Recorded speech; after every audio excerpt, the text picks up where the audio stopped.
San Diego, it's time to fire it up. From the beaches to the ballparks, from the Gaslamp to North County, no one knows America's finest city like he does. You can't just punt on a Manny Machado prime year. He's a fourth-generation San Diegan, born and raised in the heart of this community.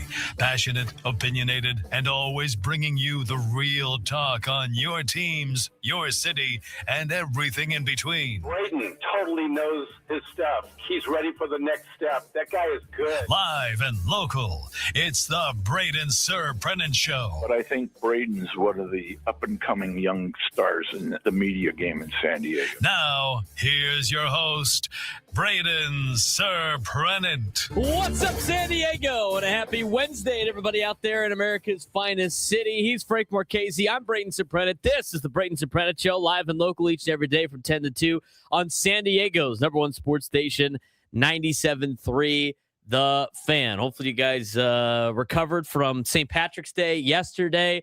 This is like the this is the last day to get work in before all productivity goes down. I mean, you got this week with St. Patrick's Day and the NCAA tournament, and of course my birthday. I don't know why you go to work this week. This would be the week you take off. I have friends that will always take PTO for the Thursday and Friday of the NCAA tournament. In fact, one of my buddies is actually doing a bachelor party. He's going to a bachelor party that's going to be today through Friday, to which one of my other friends, who's obviously, this is a different group for him, but he goes, who does a bachelor party in the middle of the week? And he's like, during March Madness? You kidding me? Those guys are going to have a good time. They're going to be hung over the entire weekend, though. You got a little bit of that madness last night.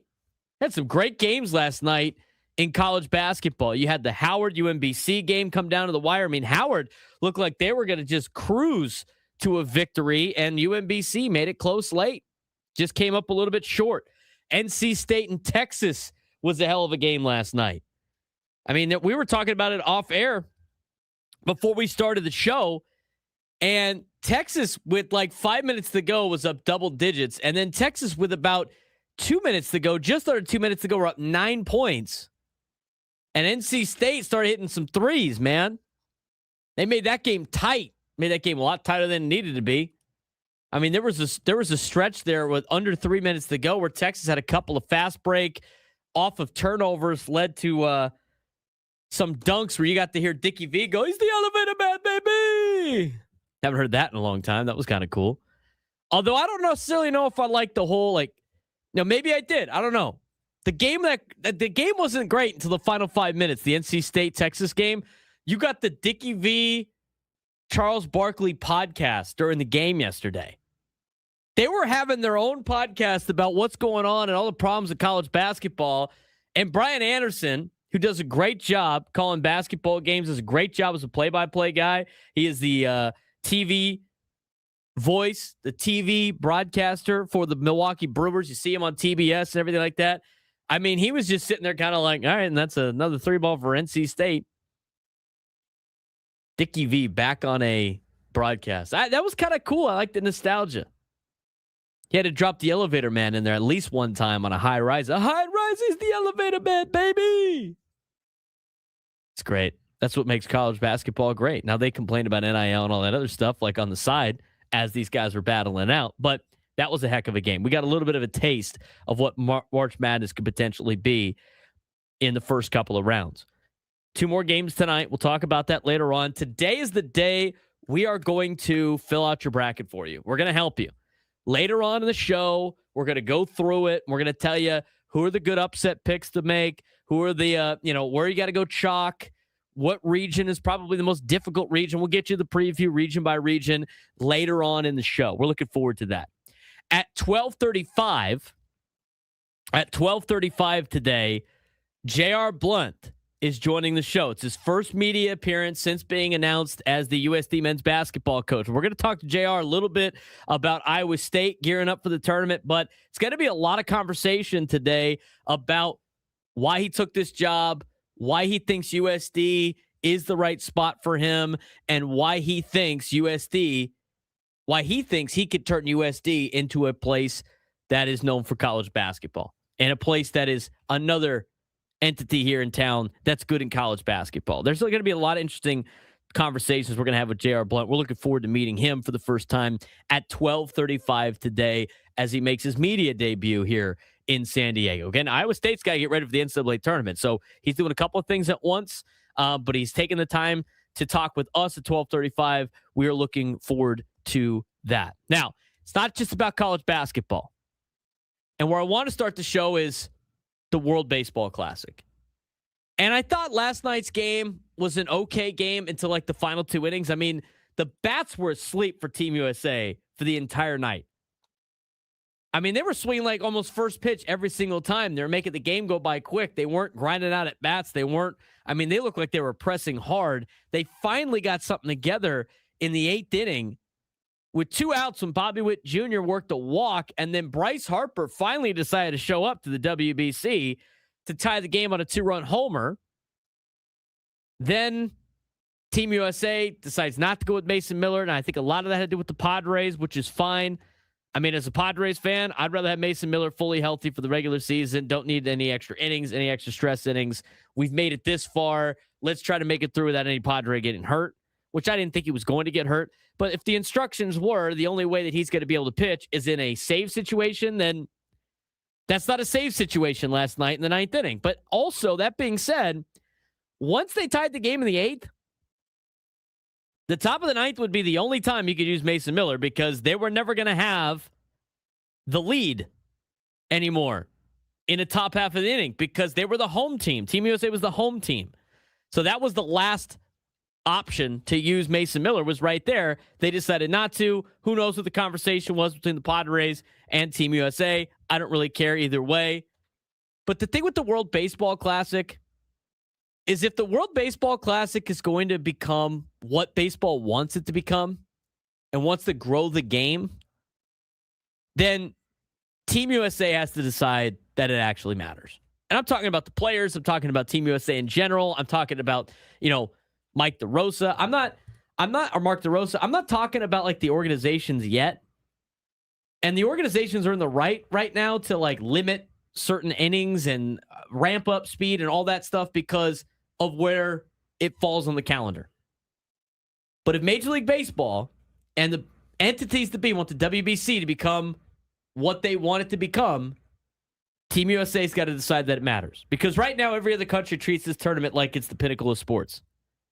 Every other country in this tournament treats it like the World Cup. The United States, they still kind of treat it like an exhibition with better uniforms.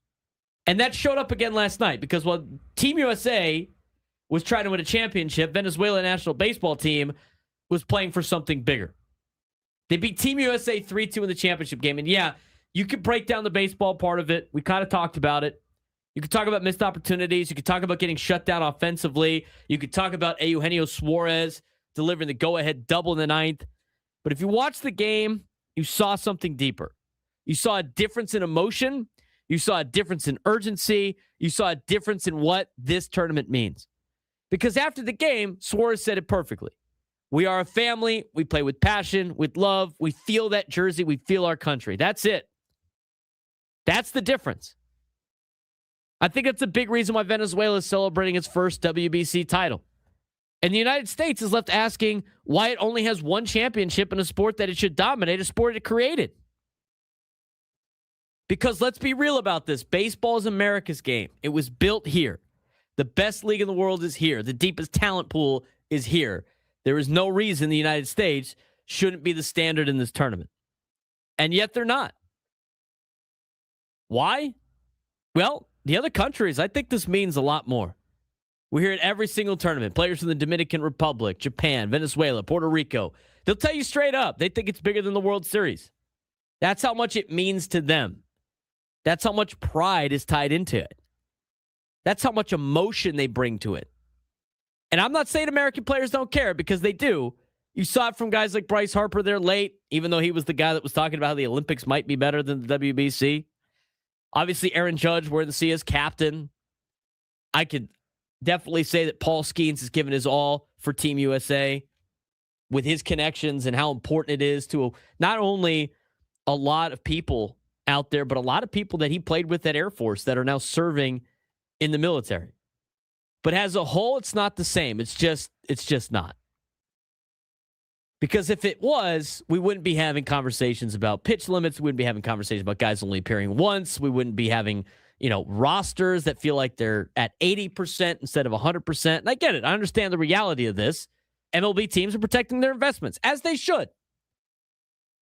They're the ones spending the money for these guys to play at a high level. They're protecting arms. They're protecting seasons. They're protecting hundreds of millions of dollars. They're not wrong. But if baseball as a sport wants the WBC to truly grow the game globally, then they got to be all in. Not halfway in, not selectively in, but all in. Because right now, the WBC is trying to be two things at once. It's trying to be the global showcase of baseball while still fitting awkwardly into a preseason window where teams are worried about injuries. It just doesn't work. You can't have that both ways. You can't say this is the most important international baseball tournament in the world and then treat it like something that has to be managed, controlled, and limited as every team is making sure that their players are okay, which is fine. It's their right. And I think they're smart in doing that.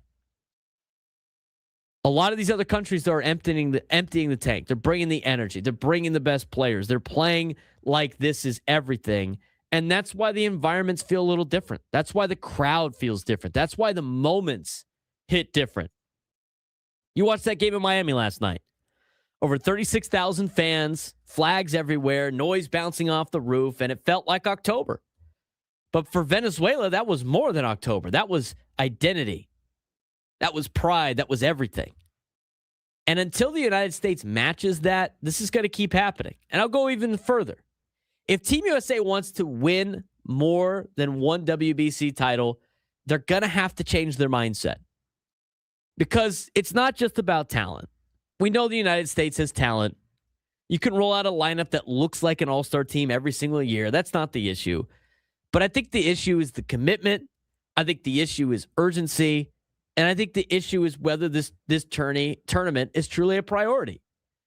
Because we can't have situations where elite pitchers are only throwing once. We can't have the Tarek Skubal situation again.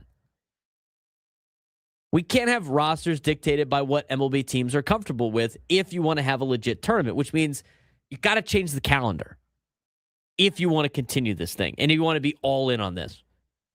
You can't have players in midseason form facing players who are still ramping up. If this is going to be a global event baseball market, it is, then it needs to be treated like one. Maybe that means moving it. Maybe that means changing the calendar. Maybe that means creating a window where players can fully commit without fear of impacting their MLB season. Maybe it's committing to this every 4 years, right? Where it's not a huge impact on Major League Baseball's regular season. I don't know if this is something that could be negotiated in the CBA or what have you, but something definitely has to change because the potential of the WBC is enormous. And you saw it again last night. The passion, the atmosphere, the drama. That's how you grow the game internationally. I mean, just look at what's going on in Italy right now. I mean, in the next 15 to 20 years, you might see an influx of Italian baseball players because of what Team Italy accomplished. And I love what Vinny Pasquantino said the other day. Before they lost to Venezuela, he said, and I'm paraphrasing here, but he said, hopefully in 15 to 20 years, Team Italy is filled with mostly Italians and mostly people from the country and not us Americans that are, that have the Italian heritage. That's how you bring in new fans. That's how you make baseball feel global. But the United States, the face of the sport, has got to lead the charge. And right now it's not. And that's the frustrating part because I love what the WBC has become. I love how many more stars want to be a part of it. I love the energy. I love the pride. I love the way players talk about representing their countries. But I want to see that same energy from Team USA across the board. And not just from a few guys, but from everyone collectively. Because when that happens, when the United States truly buys in, when the best players show up fully committed, when MLB aligns with the tournament instead of working around it, that's when the WBC reaches its full potential. And that's when Team USA becomes what it should already be, the standard. Instead, right now, they're chasing it. And that's the problem. The WBC was created to kind of grow the game. And right now, they have probably reached the ceiling of what this current version of the WBC can become. And to me, the biggest question is now, how into this are we going to be in the WBC to really grow this game? How are we going to make this an even bigger deal? How do we catch and climb and try to be what soccer has done with the World Cup? How do we make this our version of the World Cup where everybody is locked in on this?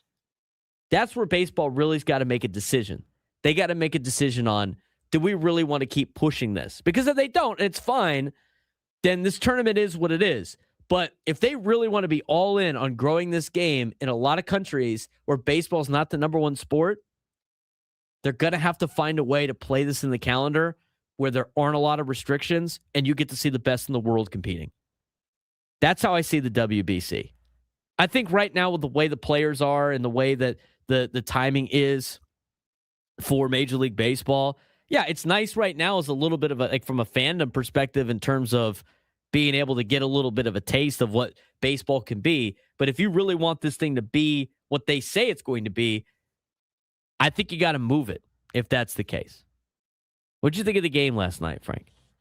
I thought the game was fine. I mean, it was a decent enough game, pitching duel for most of the way. But to piggyback on what you've been saying here, I think part of the reason also is not just the players' reaction to it, which really bothered me with Bryce Harper. First of all, I understand I hate Bryce Harper. But you can't sit there and say, oh, well, I'd rather play in the Olympics. The Olympics is bigger. The Olympics is more important. And then take 5 minutes on a home run trot in the World Baseball Classic. You can't do that. You look like an idiot at that point. And then post-game, you have Derek Jeter on the Fox post-game saying, for people who say this is bigger than the World Series, have clearly never played in the World Series. You're delegitimizing the tournament by doing that. You can't build it up. You can't get players excited about this if you're just going to destroy it on the media in the media. That's why I want to ask. That's why I've asked the question. Like, what exactly does baseball want to do with this thing? Like, what's the goal? Like, what they're telling us and what they're actually doing are two separate things. They can't say it's like this is our World Cup. This is what we want. We want to grow the game and then have the main team in this thing, Team USA, kind of half-ass it, right? Like, I just felt like Team USA from the get-go half-assed it. It started with Tarek Skubal and saying, I'm in, I'm all in, and then he pitches one game and he's like, I'm done. Meanwhile, he's pitching for Detroit, and he's throwing the same amount of pitches in a spring training game, which doesn't really matter. And not only that, with Tarek Skubal, then getting media attention for driving in a rainstorm back to Miami to go and see the team. That was such eyewash. Are you kidding me? That was such eyewash. If he wanted to be there, stay there and keep the jersey on. Don't go back to Detroit spring training, please. I agree. It started with Tarek Skubal. He was half in. He wasn't all in. And then it led to Mark DeRosa not knowing the rules. That's not being all in. And then it led to, and this was in between both of those things, but Bryce Harper saying the Olympics is, probably more important. All of Team USA, their actions said they're half in. They're not all in. So from a baseball perspective, and here's the deal, like people like the calendar right now because it's like we don't want to take away from the MLB season. That's fine. But that means you're not all in on this particular event. This is an event that you have to be all in on, and making it all in is putting it in the summertime after guys are ready to go. And you treat it like an all-star break, like hockey just did, which is a way more violent sport, by the way, than baseball. They do it, and they get rewarded for it. They did it with the Four Nations face-off, and they've now done it with the Olympics. They took 2.5 weeks off in the middle of the season to be able to make this happen. Now, the difference is they don't play as many games. Like, they ramped up. They had a bunch of games early, and they loaded up with games late. They're playing almost every night in this particular year. You'd have to finagle the calendar a little bit. Maybe start in WBC years early in the regular season, or you got to have scheduled double headers, which I don't think a lot of players would like, but you'd have to make the schedule fit it. And again, if you want to sit here and say all these things about how we want this game to grow because of the WBC, then you got to be all in on it. And Team USA is not all in on it.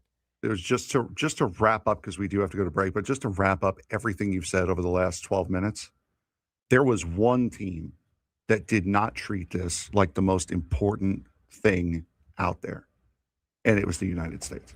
One team. Right. That was it. Only one. They were the only one that did not treat this like a big tournament.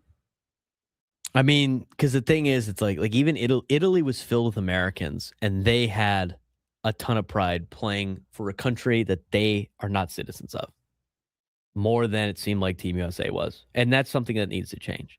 833-288-0973, 833-288-0973. Meanwhile, as that was going on, Padres were in action. Big conversation about the rotation. German Marquez, how did he do yesterday? What did we think? We'll talk about it when we come back.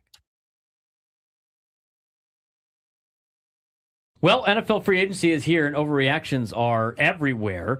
Vikings add Kyler Murray. Does that mean J.J. McCarthy is done? Not so fast.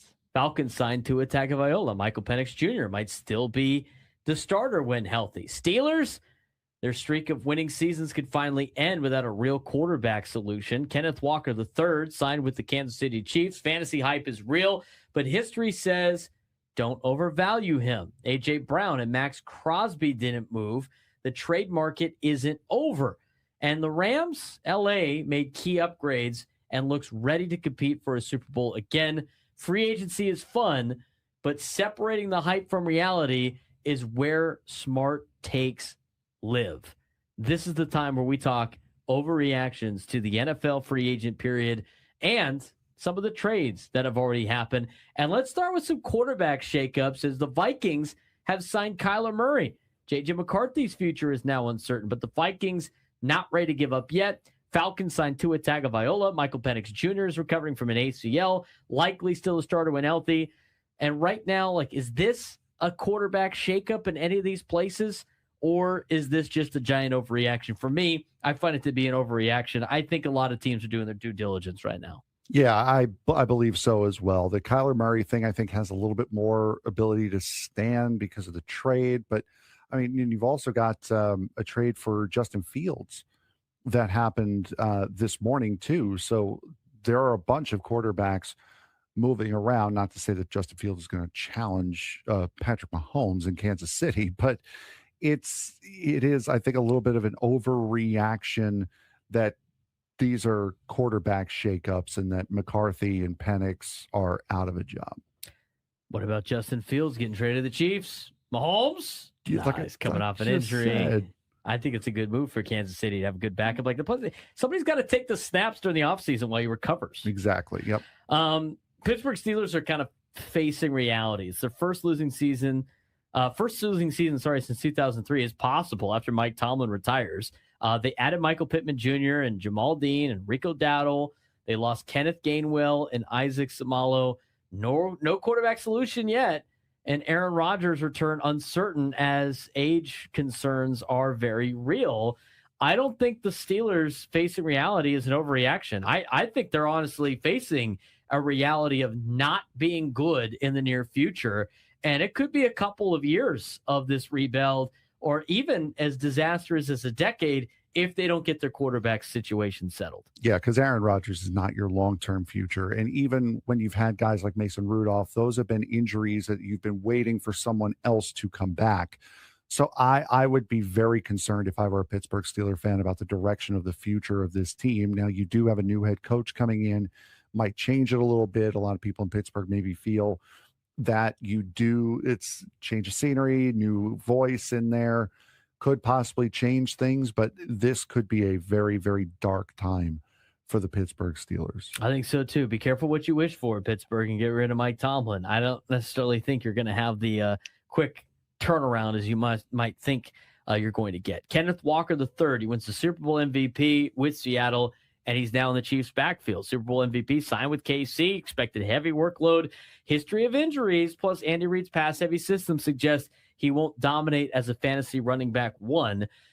I honestly might disagree with the overreactions. I just, from a fantasy standpoint, I don't think it's that great of a pickup. if you are going to try to pick him up in fantasy football. From a Chiefs backfield perspective, I think it does change the dynamic a little bit for this offense. Yeah, it certainly does. And it'll also allow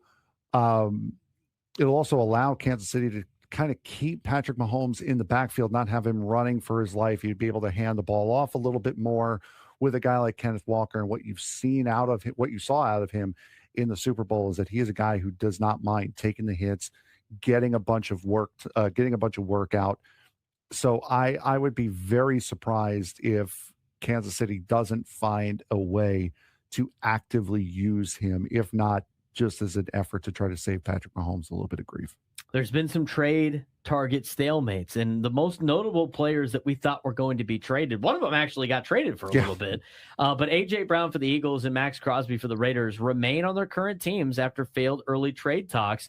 Teams may pursue trades closer to June or after the draft, but I don't necessarily know if this is a missed window yet, because there's still a long time for these two players to get traded. So I think it's an overreaction thinking these players are going to stay on their teams come August. I mean, we're about a month and a half away from the draft. Right. So, I mean, just everybody's main focus right now. Yeah, there's still a lot of time. And now those draft picks do become a little bit less valuable after the draft, because your picks have already been made. You don't know who's going to be what. But yeah, I mean, Max Crosby surprised me a little bit. The fact. Broadcasting live for the Bill House Studios, we know how. He's Frank Marchese. I'm Braden Surprenant. It's the Braden Surprenant Show. San Diego's #1 sports station, 97.3 The Fan. There's a lot of stuff that they could do with the WBC, I think, to make it even better. It just depends how all in they want to be. I still think it'd probably be beneficial to have it in the middle of the summer. But the problem that they run into is like all the teams, that's where they make all their money, is in the middle of the summer when they got kids out of school. I mean, that's like, there's so many of these rules, not really rules, but there's a lot of agreements with the schedule for Major League Baseball that benefit a lot of the organizations that they don't want to give up because that's their prime money making time. Like, aside from teams in the pennant race, Frank, September rolls around and having home September games is awful. Yes. Because kids are back in school. Nobody's going to games in the middle of the week. Same thing with like March and April. Kids are in school. Families aren't going to games in the middle of the week. It's hard. It's work days, all that stuff. And the prime portion of the year is in the summertime. That's when that's where all these teams make their money. So if you wanted to make the WBC in the summer, you'd have to find ways where these organizations that are making the most of their money still have a way to make money. My thing is, it's like, what if you did, like, you would have to find ways for them to like continue to have games be played while the WBC is going on, but you can't have like it affect the MLB season. You'd have to like have this, that to me needs to be the time where you do the call-ups, the September call-ups. And you just have minor league type. You just fill the games out, and you're playing like fun games or something. I mean, I'm just thinking off the top of my head. These are the things you'd have to do. You got to find ways to sell tickets at these stadiums that are relying on this in the middle of the summer. You get 1 week off of the All-Star break, and now you got to find 2 weeks that you got to try to make money for all of these organizations in terms of home games. And that, to me, is what you would have to do every 4 years to make this thing work. I think it's more of that than player health, if that makes sense. I think it's every 3 years. So, I mean, you're kind of... They can make it every 4. Yeah, they can move it around. I also think they should probably, if they wanted to do it in the summer, only do 4-team pools instead of 5-team pools. You couldn't do it this summer because you're butting up against the World Cup. And no one's going to watch. Right, you're right. But whatever you have to, you pick the years, and you every 4 years of that. I agree and I understand, but I think it needs. I don't think it's a scheduling problem and a timing problem. I think it's a baseball problem, and what I mean by that is, I don't think you see players pulling out of the All-Star game because they don't want to get hurt. They don't want to put the extra stress. They don't want to participate in the All-Star weekend because it's in the middle of the season. They don't want to get hurt. I think once that shift happens and once that shift changes of like, yeah, we want to get in on as many things as possible, because all of that worry and all of that risk is going to magically go away if baseball's in the Olympics in 2028. No one's going to care about contracts. No one's going to care about the risk of getting hurt. They're going to be all in on that. Once you get to a point where the players for the United States especially are like that with the World Baseball Classic, it's not going to matter when you have it. And I think, as I saw Alyssa put in the chat, I think right now is kind of the perfect time because it's a ramp up to the baseball season. You're not having everyone just sit there and do nothing. You're not playing meaningless games. You're getting more guys who are potential bench guys a chance to make the team right now with playing them during spring training. And it's a good distraction. Like this time in spring training, we call it the dog days of spring training. It's the perfect distraction right about now, and it ends a week before opening day. Except you don't get any of the good pitchers to actually pitch. It's not a real indication of the actual teams. That's why you don't get any of the good pitchers to pitch well or up to their potential during the All-Star game. That's either. because the All-Star game means nothing. That's what it means. Like the WBC means something to a lot of these players. They're going to give their all for their country. You can't compare the WBC to the All-Star game in this sense because the All-Star game, most of the players there don't even want to be there. They have no interest in being there. Right. Because they don't get paid for it. It's in the middle. It's their 1 week off that they get. They'd rather have the week off. And so you don't get anything if you win. You don't get anything if you win. It's just literally for fun. So instead of a week off, you'd rather make them play a 3-week tournament? That means 2 nothing weeks. Towards the World Series? It's 2 weeks. No. This is how you do the WB. Why do they do the World Cup? That's in the middle of the seasons, aren't they? No, the international schedule, it's during they schedule the around to that. Yes. Well, you can't do what I'm saying is this is the worst time to do this if you want the guys playing at the highest level. So you have to do it in the summer when baseball's at its height. And the big problem against it is not the players. This is when organizations make their most money because that's when kids are out of school.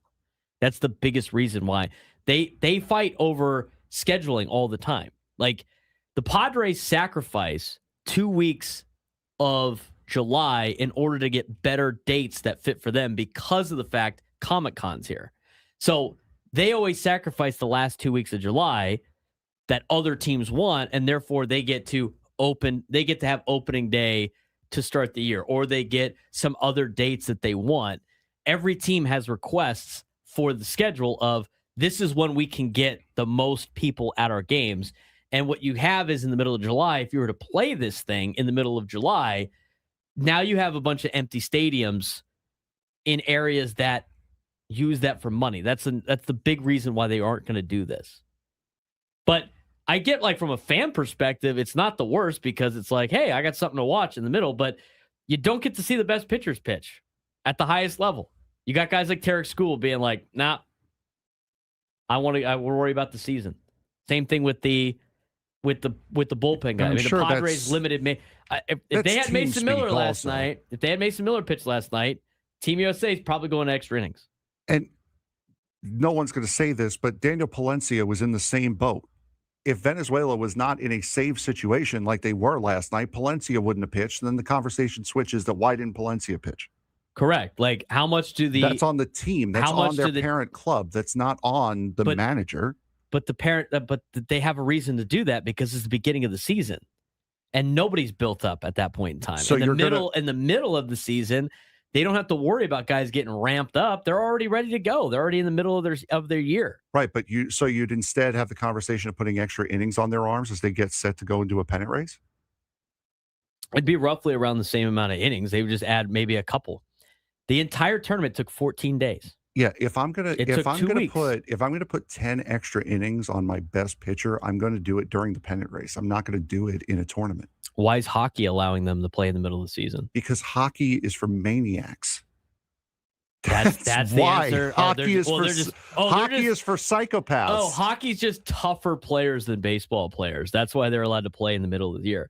There's no perfect time for this tournament. They wanted they didn't put the Four Nations there because they thought it would be the best option. They put the Four Nations tournament there because they wanted to replace All-Star Weekend and make something more fun.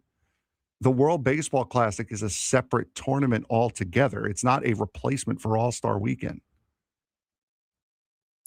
Yeah, but it's because they wanted to grow. They want to grow the game and all that stuff. But it's basically an all-star event, and they just do it at the beginning of the year. But at the beginning of the year, you don't get to see the best players play at the highest level, and a lot of players don't want to do it because they want to get ready for the season.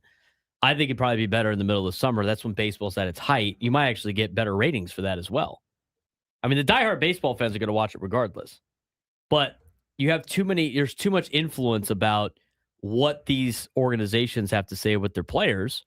And so you're never going to get the fullest level of baseball tournaments. But again, you're saying that as if the teams don't influence some guys who go get elected into the All-Star game that back out of it.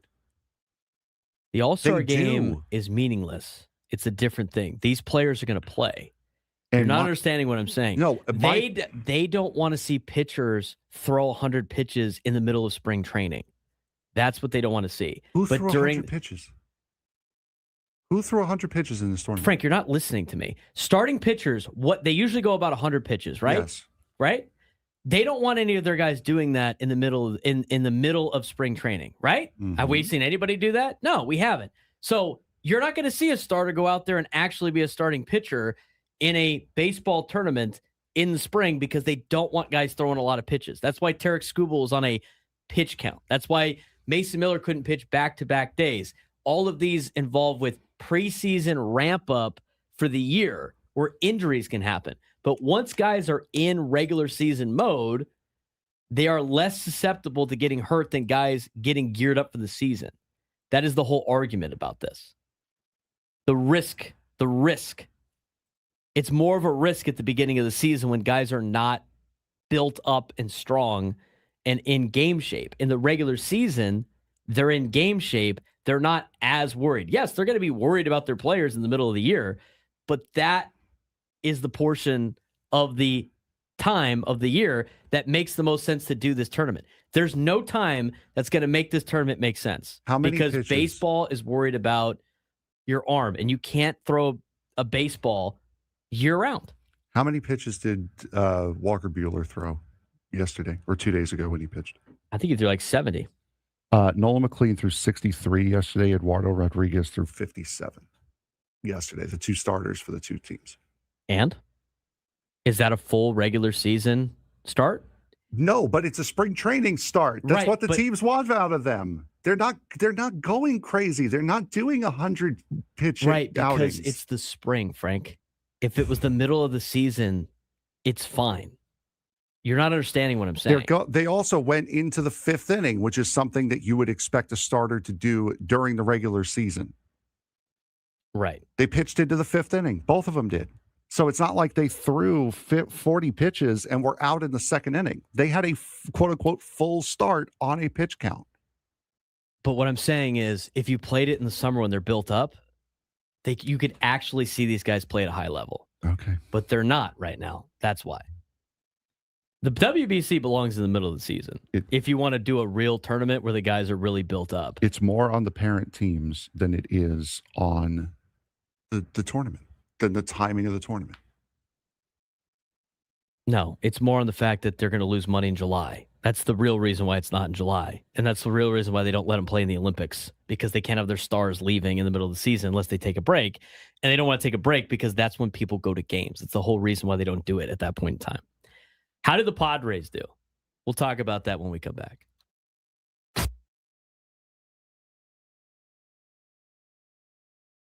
If you want the storyline that could define this NCAA tournament, it might actually be the freshmen. Look at the number one overall seed, the Duke Blue Devils. They're led by freshman superstar Cameron Bouger, who's averaging over 22 points and 10 rebounds a game and is the National Player of the Year favorite. But he's not the only young star in this tournament. At BYU, the Cougars, freshman AJ DeBansta actually led the entire country in scoring and is projected to be the number one pick in the 2026 NBA draft. Across the bracket, you've got young NBA talent everywhere. transfers, freshmen, future lottery picks.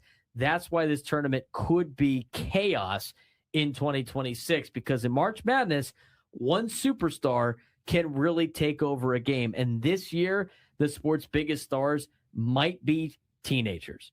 College basketball's NCAA tournament is going to be a little bit different this year. It just feels different. If you're looking at this year's bracket and thinking this could be one of the best NCAA tournaments in years, you're not alone. And the reason is the tournament has everything that makes March Madness great. You've got elite number one seeds. You have massive NBA talent. You have experienced championship programs and some mid-majors capable of blowing up your bracket in the first weekend. And at the top of the field, the 4 number one seeds are loaded. Yeah, Duke, Arizona, Michigan, and the Florida Gators. Those are your 4 number one seeds after Selection Sunday over the past weekend. Each of those teams, it has a legitimate case to cut down the nets at the end of this tournament. Duke is led by the best player in the country, Cameron Boozer, who's putting together a historic season, over 22 points and 10 boards per game, while shooting 41% from three-point range. Arizona might be the most balanced team in the field, with 7 players averaging nearly double figures, while Michigan is overwhelming teams with one of the biggest lineups in the country. And don't forget about the Gators. Florida, the defending champs, are peaking at the right time, winning 11 straight games entering the NCAA tournament. There is star power everywhere. Another reason this tournament is fascinating is the amount of NBA talent in the bracket. Transfers and freshmen have completely reshaped the sport. Michigan's Yaxel Lindenberg is a projected NBA lottery pick and one of the most dominant two-way players in the field. Meanwhile, freshmen are everywhere, like mentioned before. One of the most exciting players in the tournament is AJ DeBansta at BYU, a freshman who led the nation in scoring and could be the number 1 overall pick in the 2026 NBA draft.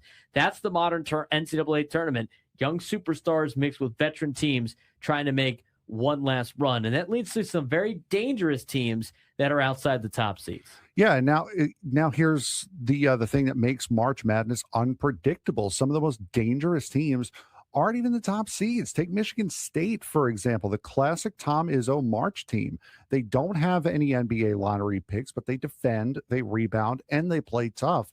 Exactly the kind of team that ends up in the Final Four. Another team to watch, of course, every year is the Gonzaga Bulldogs. They have been elite defensively all year, and if injured star Braden Huff returns, they suddenly become a legitimate Final Four sleeper. And then there are wildcard teams like Nebraska, St. Louis, Utah State, all teams that are very, very capable of busting a bracket very early. I think on paper, a lot of these mid-major programs have a good chance to make a run. But at the same time, last year there was only 7 first-round upsets. Now, upsets are included in the 8-9 matchups, which are usually kind of coin flip games anyway. I would like to know where these upsets might be in terms of a mid-major program knocking off a Power 4. I think it's going to be very few and far between because, as we have discussed before, the parity in the Power 4 there's a lot of parity in the Power 4. It's razor thin, the difference between teams at the top of the Power 4 and teams at the bottom of the Power 4. But the biggest difference in disparity between college basketball teams are Power 4 teams and mid-major programs. You've seen more Power 4 teams get into the NCAA tournament. You saw a lot of them win last year in the early rounds. So from that perspective, I don't know if there's going to be as many upsets. Like, can St. Louis hang with some of the best teams in the country? Can Utah State hang with some of the Power 4 programs? That's going to be a big question mark, I think, going into this tournament. But when you look at Power 4 schools that might be ranked or getting a 10 seed or maybe a 9 seed or whatever, those are schools that I would be more afraid of to knock off a number 1 or a number 2 or a number 3 or whatever early in the NCAA tournament. Yeah, absolutely. And we got a bunch of fun teams that are coming out here to San Diego for the first round. We know that we kind of had a feeling that Arizona would be coming out here. They'll be facing the Long Island Sharks in the first game on Friday. Utah State, as we've talked about here, will be playing Villanova here. That'll be a 1:10 start. Northern Illinois will take on St. John's here. Cal Baptist will be taking on Kansas. here. That's the nightcap of the 4 games in the first round. So a bunch of big name teams will be coming here to San Diego as well to try to put an end to some of these potential bracket busters, especially that Villanova Utah State game. Well, I think that game's a great basketball game. Yes. Villanova and Utah State, I think, is going to be awesome. I mean, you have a traditional program. I should probably hear that song by Black Sabbath. I should probably listen to it. That's the second time now in a month that somebody has come in and asked me about that. During the break, John Flint from Quezon, he comes in. You know, a big listener of our show, which is great, as he leaves Quezon. That's everybody loves Quezon. You know what? We're your favorite show's favorite show. We're your favorite show's favorite station. Even better, because I know he listens to the morning guys too. He comes in, he peeks his head in, as Frank and I settle the differences on the WBC. We're actually in agreement on all of this stuff. Yeah, more or less. Yes. Money is the factor for why WBC is not played during the summer. Which I never disagreed with, by the way. John pops his head in. He was like, Surprenant? Is that how you actually pronounce your last name? I'm like, well, that was the Americanized version of it. He was like the Black Sabbath song? Have you ever heard that song? And I was like, what? I'm like, no. You're the second person to ask me that, though, because I had a valet my car. I hate valeting cars.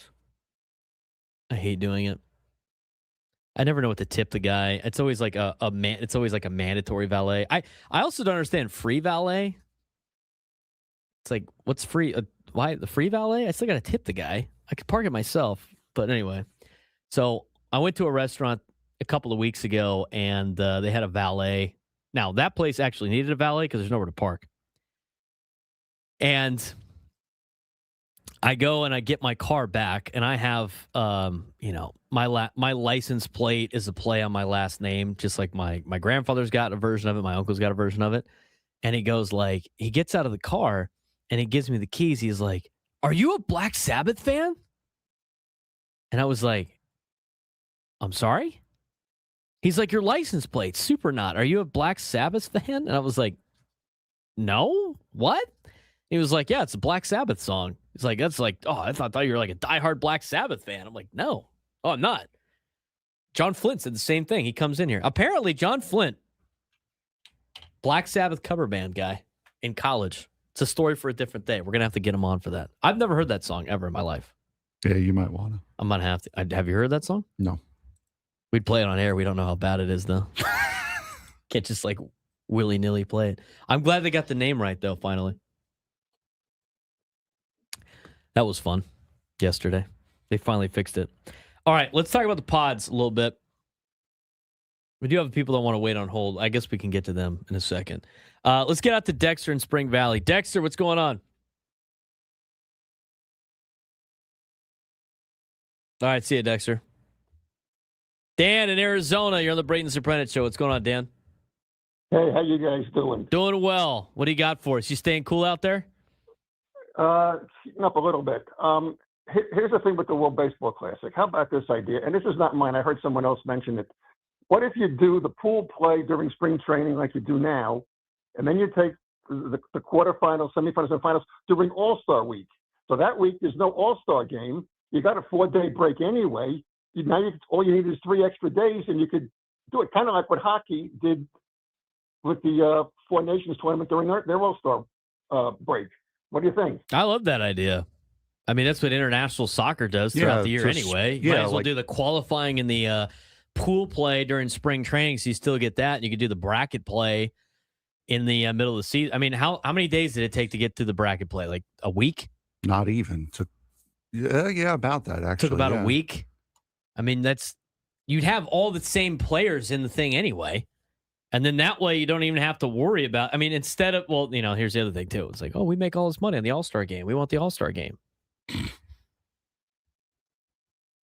They could literally have whoever gets to host the All-Star game that year, they could literally have like a different game for the next, make it 10 days. They have 10 days off, which is plenty of time. It's a little bit extra on the days off for like the teams playing, fine. for the Major League Baseball teams. But they could have the pool. And how about you do? And then the other thing too is you could just literally have 4 pools of 4, and the top team can advance out of every bracket. And then you play the semifinals and then the final. I mean, you could literally do a semifinal, winner go home on like Monday, and then you could do like a best of 3 Wednesday, Thursday, Friday, give everybody Saturday, Sunday off, and then you start Monday back after that in July. That actually isn't that bad. Yeah, I mean, that's CONCACAF Champions Cup, UEFA Champions League. The only issue with that would be like for Champions Cup and Champions League and stuff like that, Europa League, that's all like a team, an individual team. That's not international tournaments. They do international friendlies to get players from all over. That's the only issue that I potentially see with it, is getting players from every team to coordinate to come in on one weekend. But other than that, I don't mind that idea at all. Yeah, but that would only be for the teams that advanced. Yeah.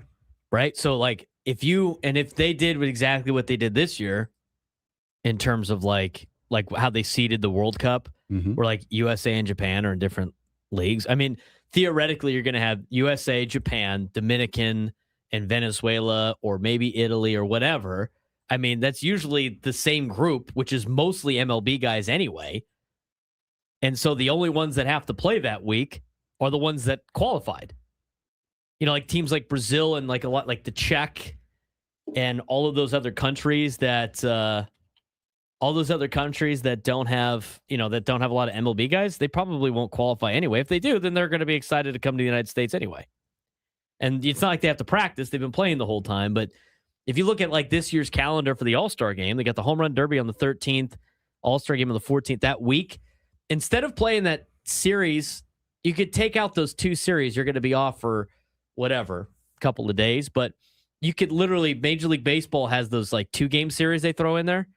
Have the 2-game series on the Friday and Saturday before. Take that Sunday off. Do a home run derby that Sunday or whatever. Do the futures game. You can still do all the stuff you do during All-Star break. And then play the semifinals in a doubleheader on Monday. Give everybody Tuesday off. Maybe Tuesday's the regular All-Star game with the guys that aren't qualified, and you can play that during that week. Wednesday, Thursday, Friday is the best of 3 series, whatever, and then take the 2 days off, whatever. Like there's ways around it. They can make a lot of different things. I like that better than them playing in all of it in the spring, and then that way you don't get any excuses for guys pitching and all that other stuff. And a lot of these players are going to want to play in that. Dexter's back. What's going on, Dexter? Hi, guys. Sorry, I apologize. I was in a dead zone. I wanted to kind of chime in a little bit on what you guys are building on with the WBC. It seems to me that, logistically, the what you just said is probably the closest thing to feasible, I guess. But my big thing is this: as I was watching the different games during the course of the tournament, I noticed something about the American team, and everything that you said at your show's open is spot on. Now, there's a documentary on Netflix about the Redeem team, and when I watched that, I mean, say what you will about guys like LeBron James and whatnot, but they looked at in that documentary, they really went full on about breaking it down, like how they were embarrassed in front of the world when they lost, and all this, that, and the other thing. And they developed this burning hunger to redeem themselves, and they went out and got the best that they could, including towards the last minute, the late Kobe Bryant. And again, say what you will about Kobe, but he was the spark that lit that team and pulled them together, and that's how they went and redeemed themselves. They got the gold medal in the Olympics. The ball players that I saw for the U.S., outside of Terrence Skugel and maybe our pitcher, I didn't I didn't see a lot of intensity from these guys. I just saw these guys as basically, treating it like an extended spring training thing. Yeah, that's what I saw too from the American players. But again, it's this difference, right? Team USA is interested in a World Series, and a lot of the other countries were interested in winning the WBC. So, yeah, it's trying to tweak it a little bit. We'll talk about the Padres and German Marquez's outing from yesterday when we come back. Some spring training news.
All guests join us on the SDCCU fan hotline. It's not big bank banking, it's better. He's Frank Marchese. I'm Braden Surprenant. It's the Braden Surprenant Show, San Diego Sports Station 97.3, The Fan. Elisa had to ask, what do you listen to in terms of music? Because I talked about I hadn't heard that Black Sabbath song. I have heard Black Sabbath. Let's not get crazy here. He's not that deep under the rock. That's right. I have a very eclectic music taste. I was all over the place yesterday. Different genres for different moods of the day. I'll listen to Frank Sinatra. I'll listen to EDM. I'll listen to hard rock. I'll listen to Nickelback. I'll listen to Blink-182, alternative rock. I'll listen to country music. I'll listen to hip hop. I'll listen to rap. I'll listen to all of it. I don't know if anybody, I guess the people on YouTube don't get to hear our rejoins. It's kind of all over the place for our rejoins in terms of music. So, yeah. No, I don't really like Taylor Swift. Sorry, Johnny. Johnny's projecting in the chat his love of Taylor Swift, apparently. I don't really like Hardy either, by the way. That one song that we have is okay. That's about it. But that song is acceptable. Yeah, I just, I get the concept of Hardy is not bad. It's kind of like rock country. I mean, there's not a lot of rock music anymore. Like, Woods is very into music, so he's probably better suited to talk about this than me. But like, country has turned into rock music now. Like there is no current rock music. It's very, very hard to find. Country has kind of taken over like the rock genre, if you will. There's like this country rock. I do that as well. Juan Ruiz in the YouTube chat says, Braden actually listens to the big TCU broadcast moments on replay. Sometimes. Don't check out my YouTube history. It's going to be a lot of 2014 TCU, Texas Tech. Watching Patrick Mahomes lose. It's good stuff. Anyway. 833-288-973. 833-288-973. Let's talk about Edman Marquez a little bit. Okay, so yesterday was a big day for the Padres.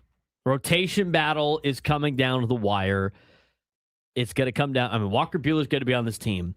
But that number 5 starter, with the absence now of Joe Musgrove, is going to be between a guy like Edman Marquez and a JP Sears who pitched in a minor league game. You got Marco Gonzalez. You got Tristan McKenzie. But Edman Marquez might have just saved his chances with one swing performance from yesterday.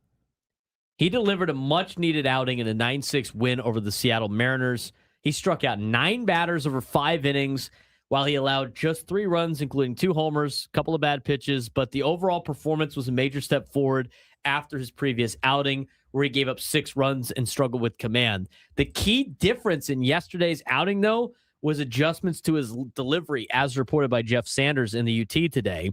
After working with pitching coach Ruben Niebla, Marquez focused on staying back in his mechanics, which helped him command all of his pitches, particularly his breaking ball and changeup.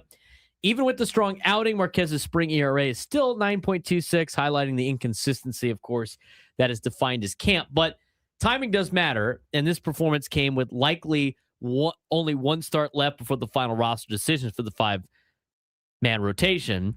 And the competition's very intense. Nick Pivetta, Michael King, Randy Vasquez are locked in the top 3 rotation spots.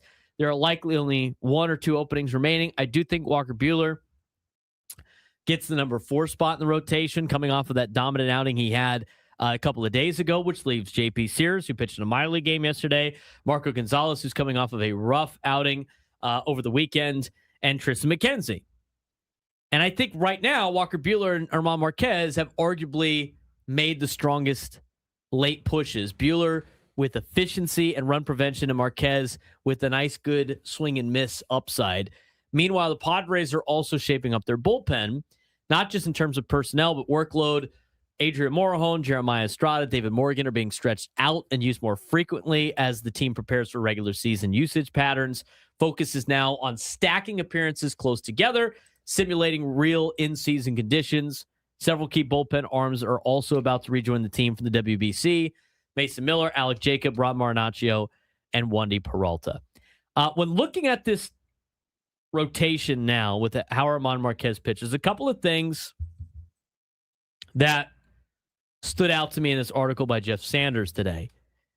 And one of them in particular was his adjustments that he made with Ruben Niebla and then the bounce back outing that he had, with some of the stuff being mechanical with his off-speed pitches. You already know his velo is going to be around 94 to 96, which is good. But now with the breaking ball and some couple tweaks, like I keep going back to what Ben said on Monday on Ben and Woods, and I totally believe this. He's spot on.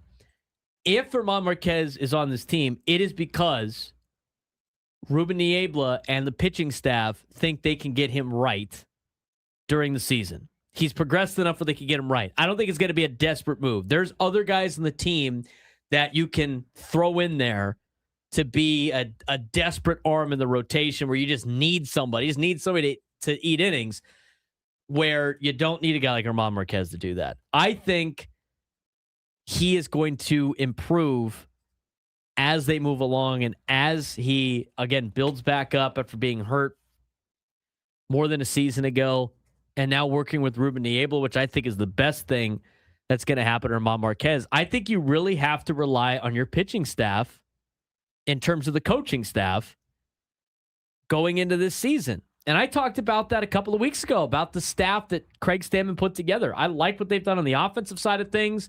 I love the approach that the batters have had with Steven Souza Jr. as the hitting coach. That approach has been different, more modern style of baseball, as Fernando Tatis Jr. said before he went to the WBC. And I can also speak on that with the pitching side of things. You know, Ruben Niebla is part of this organization because of how well he is as a pitching coach. We've seen that so far. I think you really got to trust Ruben in this first month before you get Griffin Canning back and before you get Joe Musgrove back to finish out the rotation. And I am encouraged by what German Marquez did yesterday. Yes, I know he gave up a couple of home runs, but the ball was flying yesterday. I mean, Luis Castillo got rocked again for Seattle by Padres pitching.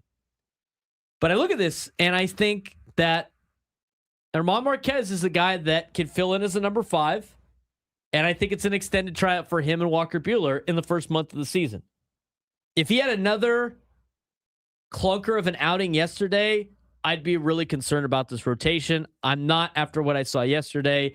And I think he'll probably get one more start, I would imagine, in spring training. I don't know if that's been announced or not, but we're running out of days here with the Padres being off today. I think they got a split squad tomorrow. I believe so, yes. I think they got the split squad tomorrow. No. Oh, no, that's Friday. The split squad's Friday. Yeah. They got the White Sox tomorrow. They got a split squad on Friday. They got the spring breakout game on Saturday night.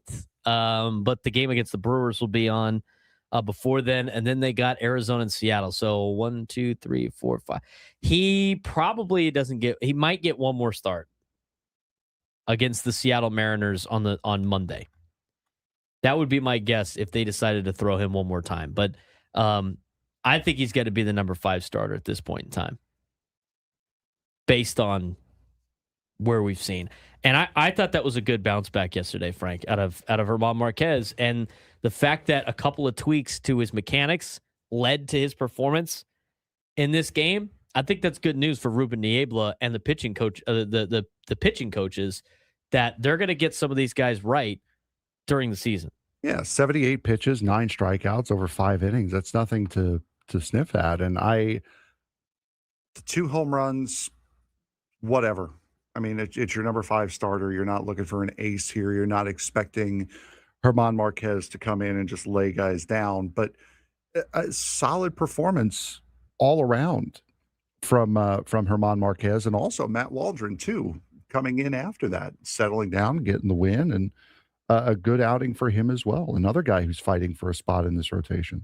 Yeah, he is fighting for a spot. His velo is way up too, which is great to see for a guy like Matt Waldron. Now, in terms of the bullpen, how about Adrian Morejon? Extend that guy immediately. I mean, we said that last year, though, on the show, because we know that it's coming down to the wire with the, I mean, is this his final year or is it next year? I think it might be his final year this year. Let me check here. It is. This is his last year. He's 27 years old.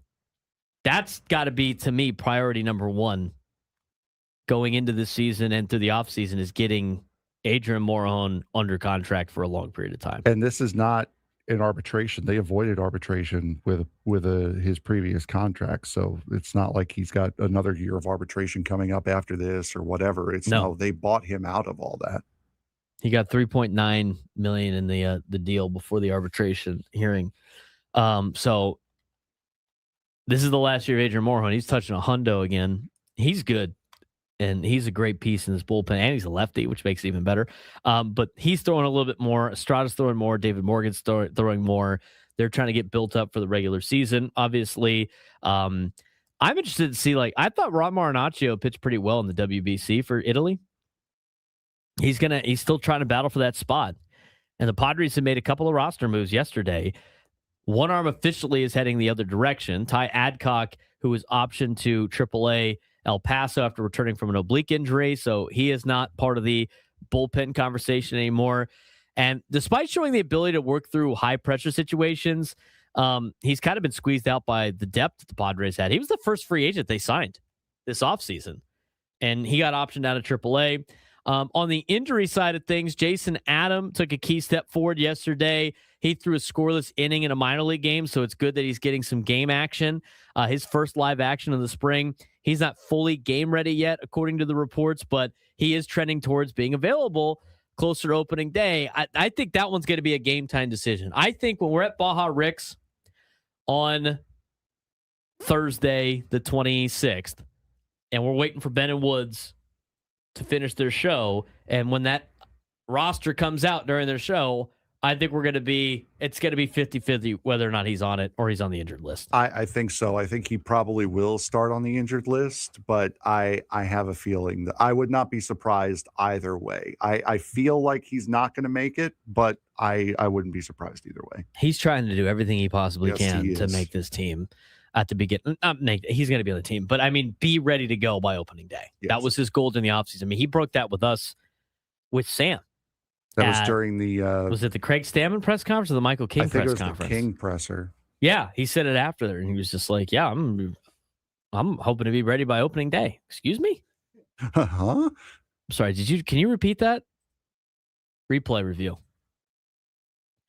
Other news for you, Samad Taylor was reassigned a minor league camp after dealing with dehydration-related cramping.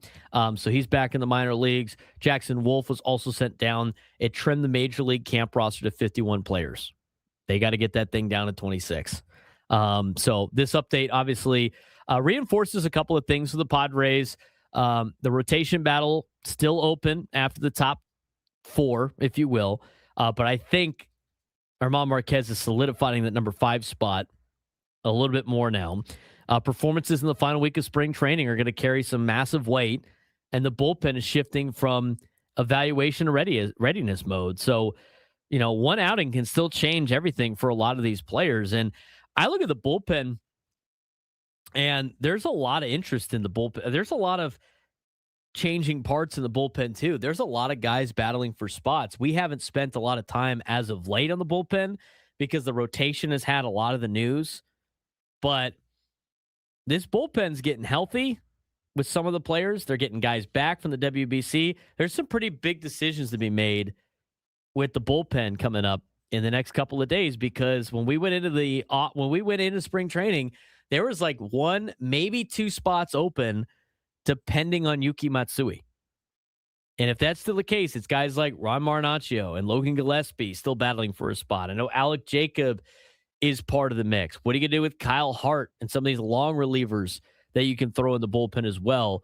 The bullpen is definitely another big topic of conversation, Frank, but it is a sign of the biggest depth on this team. Yeah, absolutely. And that bullpen depth is going to be very, very key as the season goes on. We know it takes more than 26 guys. It's going to take about 40 to possibly 50, and the bullpen guys are going to be very, very big for that. The biggest thing, though, too, is we talked about it with Sam yesterday. It's going to come down to a number. They're going to try to keep as many of these guys in it as possible. And when I mean in it, I mean on the team as possible, because this is a team that you mentioned, Nick, you could use the depth, but they got a lot of players that could opt out of contracts and go somewhere else if they think they've pitched well enough to get picked up. But that's the question, is whether or not these players think that they are, or whether or not teams think these players are good enough for them to add to their roster. Like Tristan McKenzie, I think about a little bit in a sense of he was kind of the wild card to make this team. He's pitched okay. He hasn't been that great. He still probably needs a little bit more work. I don't think Tristan McKenzie's pitched well enough to make another MLB team where he's going to be part of the rotation on a daily basis.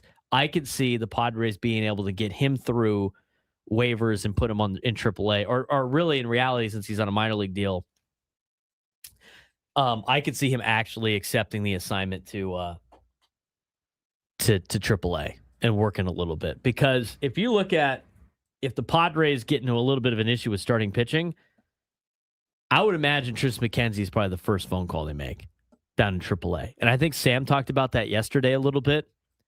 But as of right now, as we get closer to spring training, I look at the rotation as, and they haven't made any official announcements yet that I am aware of, but I'm thinking Nick Pivetta starts opening day, and I don't think that's that crazy of a comment. I think Michael King probably pitches game 2. I think Randy Vasquez pitches game 3. I think Walker Buehler pitches game 1 against the Giants the following Monday, and I think Armand Marquez pitches the following Tuesday, game 2 of the series against San Francisco. And then after that, I think they roll through the rotation a couple times, and if it's a disaster, then you're going to see Tristan McKenzie maybe coming up. Because I think Tristan McKenzie will be able to start this season in the minor leagues. I don't think he's pitched well enough to be an everyday starter in somebody's rotation right now. And I honestly think like he's making strides with Ruben Niebla, and he might feel comfortable with that and being part of this organization instead. I mean, there's a lot of, we heard it from Bowen the other day after the game. He had another home run yesterday of why he signed here in San Diego. He's like, I'm tired of playing for organizations that don't want to win or aren't winning organizations. He came from the Pirates, by the way. That also goes a long way. I think a lot of guys want to be a part of something that has a chance of winning. The bench. We talked about it with Sam yesterday. Ty France went yard yesterday. Jose Miranda still competing for a spot. We're going to talk a little bit more about Jose Miranda and the likelihood of him making this team when we come back on the Braden Surprenant Show. San Diego Sports Station 97.3, The Fan.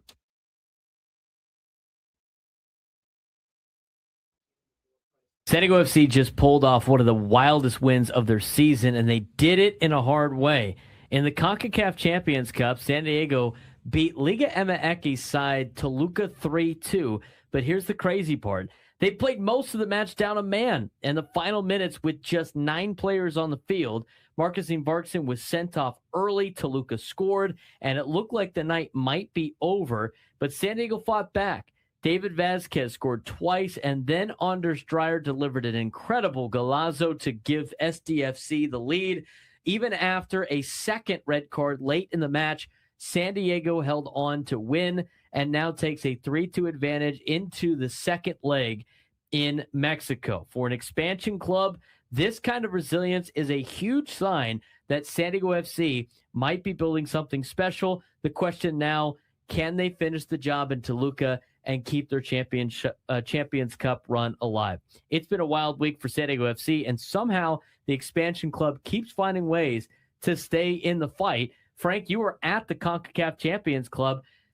How was San Diego able to pull off one of the most dramatic wins of their young season? It's been about a week, and I still have no idea how that happened. It was absolutely incredible. They pulled off one of the most dramatic wins of their young season, a 3-2 victory over Deportivo Toluca FC at Snapdragon Stadium, and they did not do it in an easy way. They went down 10 men just 16 minutes into the match after Marcus Varksen was sent off. Toluca immediately capitalized on the penalty kick and got the 1-0 lead. But San Diego FC somehow, some way got better going down a man. And David Vasquez, who was more or less getting picked on by Toluca all night long, was the one that did it for them. Yeah, he scored to equalize it in the first half and then struck again just after halftime to give the home side a surprising lead. Then came the highlight moment. Star winger Anders Dreyer delivered an absolute golazo to make it 3-1, one of the best goals of the season so far. And things got even crazier late. Mano Dua picked up a red card in the 88th minute, leaving San Diego with 9 players. Toluca converted the penalty to cut the lead to 3-2, but San Diego held on. They played 2 men down in stoppage time. The expansion club somehow survived the late push and will take a 1-goal advantage into the second leg in Mexico, a place where when you're on the road, goals count as double in this CONCACAF Champions Cup. It would be very imperative for San Diego FC to get a goal early in this contest. Yeah, you really can't lose. A draw or a win is fine, but you really cannot lose. You're only going to dig yourself into a hole if you start allowing goals, and you can't really use the way they played against Pumas as kind of a measuring stick here, because they're coming into this game with completely different motivations. They were up 4-1. Now they're only up 3-2. It's going to be a very different contest from what you had a couple of weeks ago against Pumas. Now, let's talk about their MLS match that they had over the weekend. They ended up having a 3-3 draw as they battled FC Dallas over the weekend. Goals everywhere, and it was really Dallas striker Petar Musa that stole the spotlight with a hat trick. Yeah, he was really, really good. Had the equalizer in the 5th minute of added time. San Diego still showed plenty offensively as Oni Valakari scored twice, once from the penalty spot and another a little bit later on. His first multi-goal game in MLS, while Ingvartsen added another goal from the penalty spot as well. That made it 3-1, if I remember correctly. It might have been 3-1 or 2-0 at that point. But still, San Diego FC played their game. Unfortunately, Dallas was just a little bit too much of a pain in the neck over the course of the night. Yeah, despite controlling the possession, San Diego allowed Dallas too many chances and paid the price late. And what this means is the biggest takeaway from the week, San Diego FC might have already that identity that they're resilient between fighting off Toluca with 9 players and going toe-to-toe in a 6-goal MLS thriller. The team has shown that they're not afraid of chaos. Mm-hmm. And they're not afraid to go toe-to-toe with you in any type of way you want to play soccer. But the flip side is defensive consistency. Giving up last-second equalizer in MLS and facing heavy pressure in the Champions Cup shows there's still work to do defensively. It's a very young defensive line, though. It is a very, very young defensive line. I don't know if it's necessarily defensive inconsistency that's the problem. I think that they had a lot of guys who were out on the pitch that had just came out of a war against Toluca a couple of nights prior, and just had a little bit of an off night. They were a little bit sluggish. They were a little bit behind. Also, you had Pablo Cisniega behind them for the first time this season since Faria has taken over and has done incredibly well.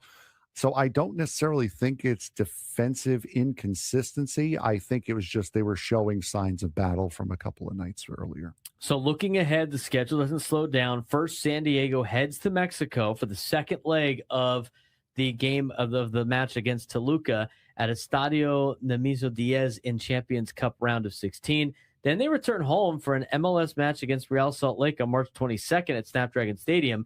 A strong result in either match could give the expansion club major momentum early in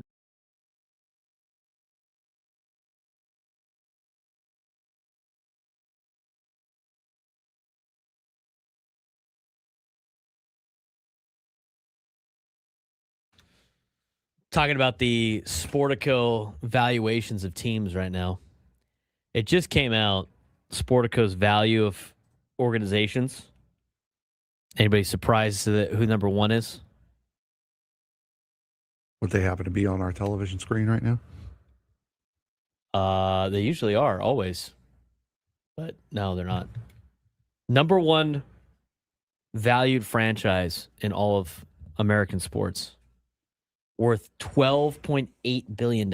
Oh, in all of sports? All of sports, not Major League Baseball. Dallas. Out of the top 5, 3 are NFL teams and 2 are NBA teams. For the Braden Surprenant Show, live and local each every day from 10 to 2. San Diego's number sports station 97 through the fan. We're broadcasting live from the Bill House Studios. Frank, answer. Does not know how. Huh? Top 5 most valuable franchises in American professional sports, according to Sportico. Dallas You got the Cowboys. Cowboys. Yeah, there's 2 other NFL teams, and there's 2 NBA teams. The Lakers being one of them. Lakers are 5th. Celtics? No. Really? Okay.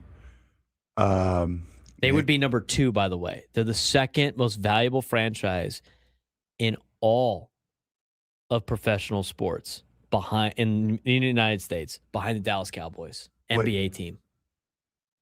You're going to be shocked. Is it the Knicks? No. Okay. So it's not the Knicks. It's not the Celtics. It's not the 2 most obvious ones.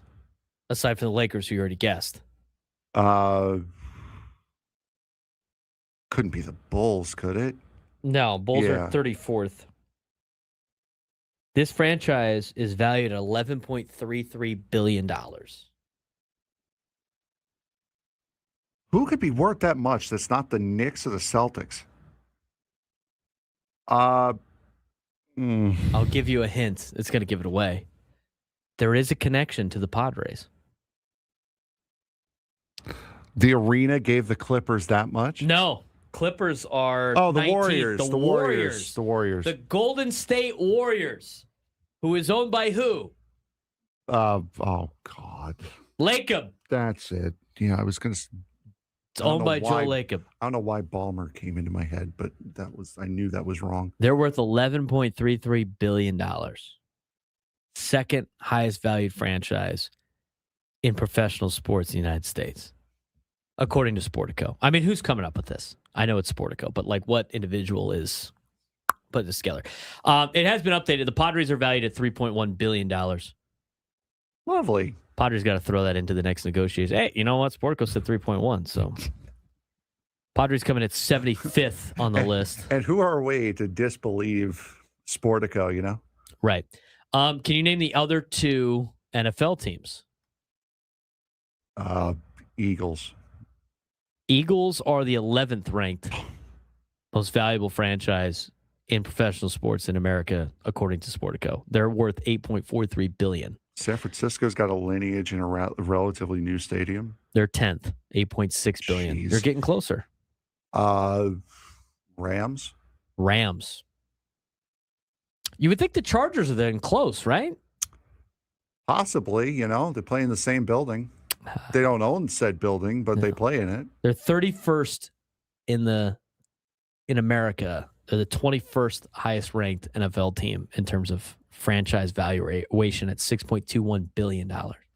Oof. Close. Did we think that's like the same spot? Are you telling me they'd be like last if they were still in San Diego? Oh, yeah, 100%. In terms of like compared to like the rest of the NFL? I mean, what a disparity between the LA Rams and the LA Chargers who play in the same building. I'm also assuming that I guess the next team would be New England. No, they're 9. What? Oh, my God. The team that you somewhat root for is number 4.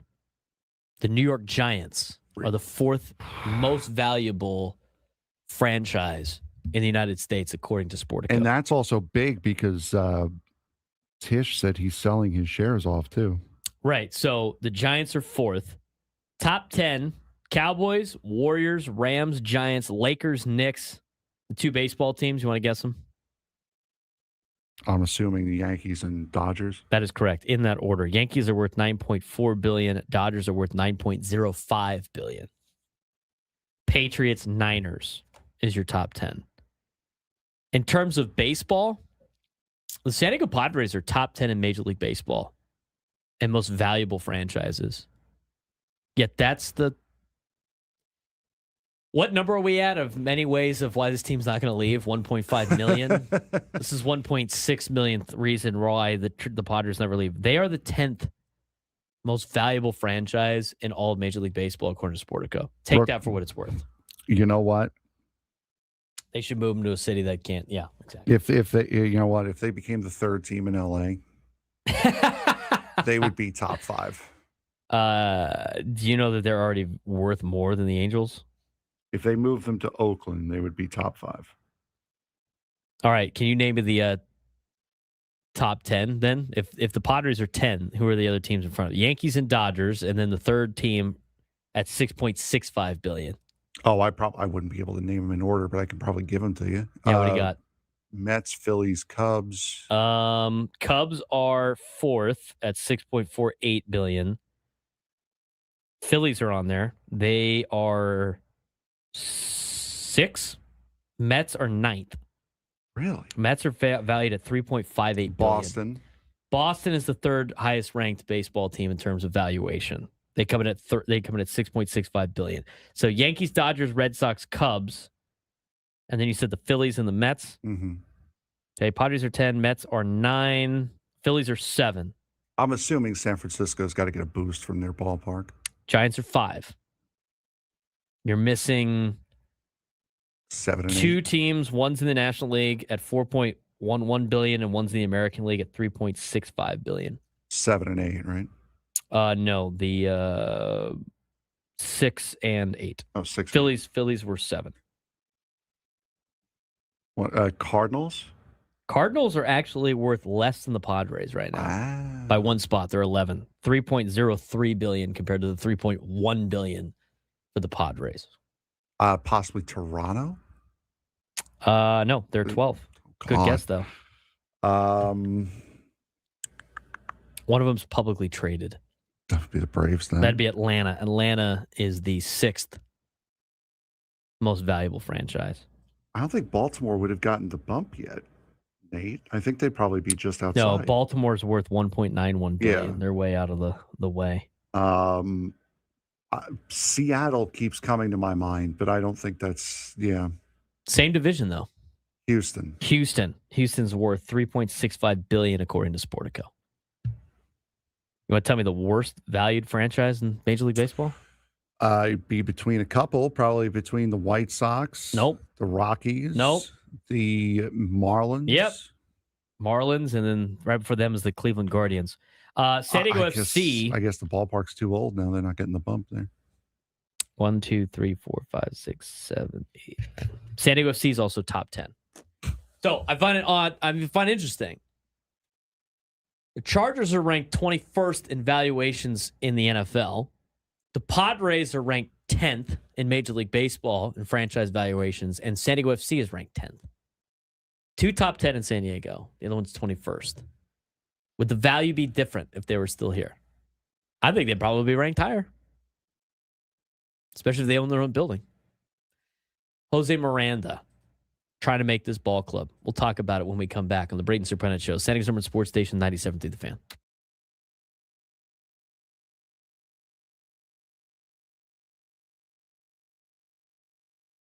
The NHL playoff race is on, and with just a month left in the regular season, every game counts.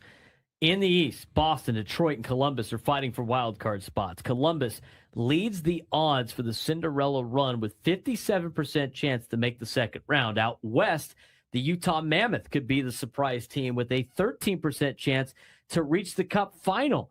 Colorado Avalanche dominate the top, but even they aren't immune to a late season shock. Meanwhile, teams like Vancouver and Calgary are eyeing the draft lottery and a potential top pick. Whether it's playoff battles, fantasy picks, or draft dreams, the NHL is starting to heat up. And keep your eyes on these matchups because 1 month from now, the playoff picture could look very different than it does this second. Now, Monday is a big day. NHL is 1 month from the end of the regular season. Fun pop culture tie into this, March 16th, Stone Cold Steve Austin Day, which is today. A nod for fans celebrating NCAA Selection Sunday may have distracted the casual sports fan with bracket picks, but the NHL playoff race is heating up and where you need to be. Let's take a look at the playoff picture in the Eastern Conference. Yeah, absolutely. The Boston Bruins right now have the first wild card spot. They have a 74.6% chance to make the playoffs as the first wild card spot. Current matchups right now, that you're going to see over the course of this week. They have the Buffalo Sabres, who they are 2-1-0 against. They're 0-1-1 against the Tampa Bay Lightning and 1-1-0 against the Carolina Hurricanes. So that could they could face a tough fight in this division, but their head-to-head records do matter. The Detroit Red Wings right now currently sitting second in the wild card. They have a 34.5% chance. They are struggling against those teams, Carolina, Buffalo, and Tampa Bay. Columbus, an 84.1% chance to make the wild card. They have a strong record against Buffalo and Tampa, but one loss to Carolina so far. They may have the highest odds, the Columbus Blue Jackets, to make the second round at 57% and the Cup final at 12%. Could they be this season's Cinderella team like the Florida Panthers were a couple of years ago? Yeah, they might, with the way that their odds continue to go up out there in Columbus. Now in the Western Conference, it's the Utah Mammoth that is the wild card one, 93.5% chance, best odds among wild card contenders to advance out west. They have a competitive record against Vegas, Anaheim, and Edmonton, and they have a strong statistical chance as they have a 13% chance to reach the Cup final and a 6.3% chance to win it all. As for the wild card two position, the San Jose Sharks have a mixed record versus the Avalanche, must navigate the Pacific Division juggernauts to be able to claim this particular spot. And in the Central Division, it's the Colorado Avalanche in the C1 spot, dominant with a 97 points on the season, likely the top seed and heavy favorite out west. This is the first wild card in the West, and the first wild card in the West could have an easier path possibly than the East wild cards, as Utah's deep run is a real possibility. Yeah, the East has been very, very loaded this year in the NHL. The West hasn't been slacking all that far behind, but the East has definitely been a lot more loaded and top heavy this year. Looking at the upcoming schedule to watch and some NHL trade deadline and fantasy takeaways. In terms of the takeaways from the deadline from a couple of weeks ago, Avalanche dominated, hard to beat, likely to secure the top seed. Eastern contenders definitely whiffed. Trade deadline moves did not reshape balance as much as expected. And the fantasy pickup advice for anybody out there that's playing NHL fantasy hockey: every team has 15 games left. Tracking head-to-head stats could guide you late season fantasy movers. Now, upcoming schedule to watch: Monday, there's a lot of great games. Yeah, there are a lot of great games here tonight. The Boston Bruins taking on the New Jersey Devils, Detroit Red Wings taking on the Calgary Flames, Seattle Kraken against the Colorado Avalanche, Utah Mammoth against the Dallas Stars, and the Pittsburgh Penguins taking on the Colorado Avalanche. That'll be a little bit later on in the week. Important results this week will start to lock playoff seeding and potential matchups. So we are getting very, very close to playoff time, and we are getting very, very close to locking and clinching positions in the postseason. Yeah, a lot of teams out of playoff contention, as you said, may start planning some rebuilds a little bit earlier than probably they wanted to. So that's your update on the NHL. A lot of games getting ready, and there's nothing like playoff hockey. And it'll be fun to cover in the next couple of weeks.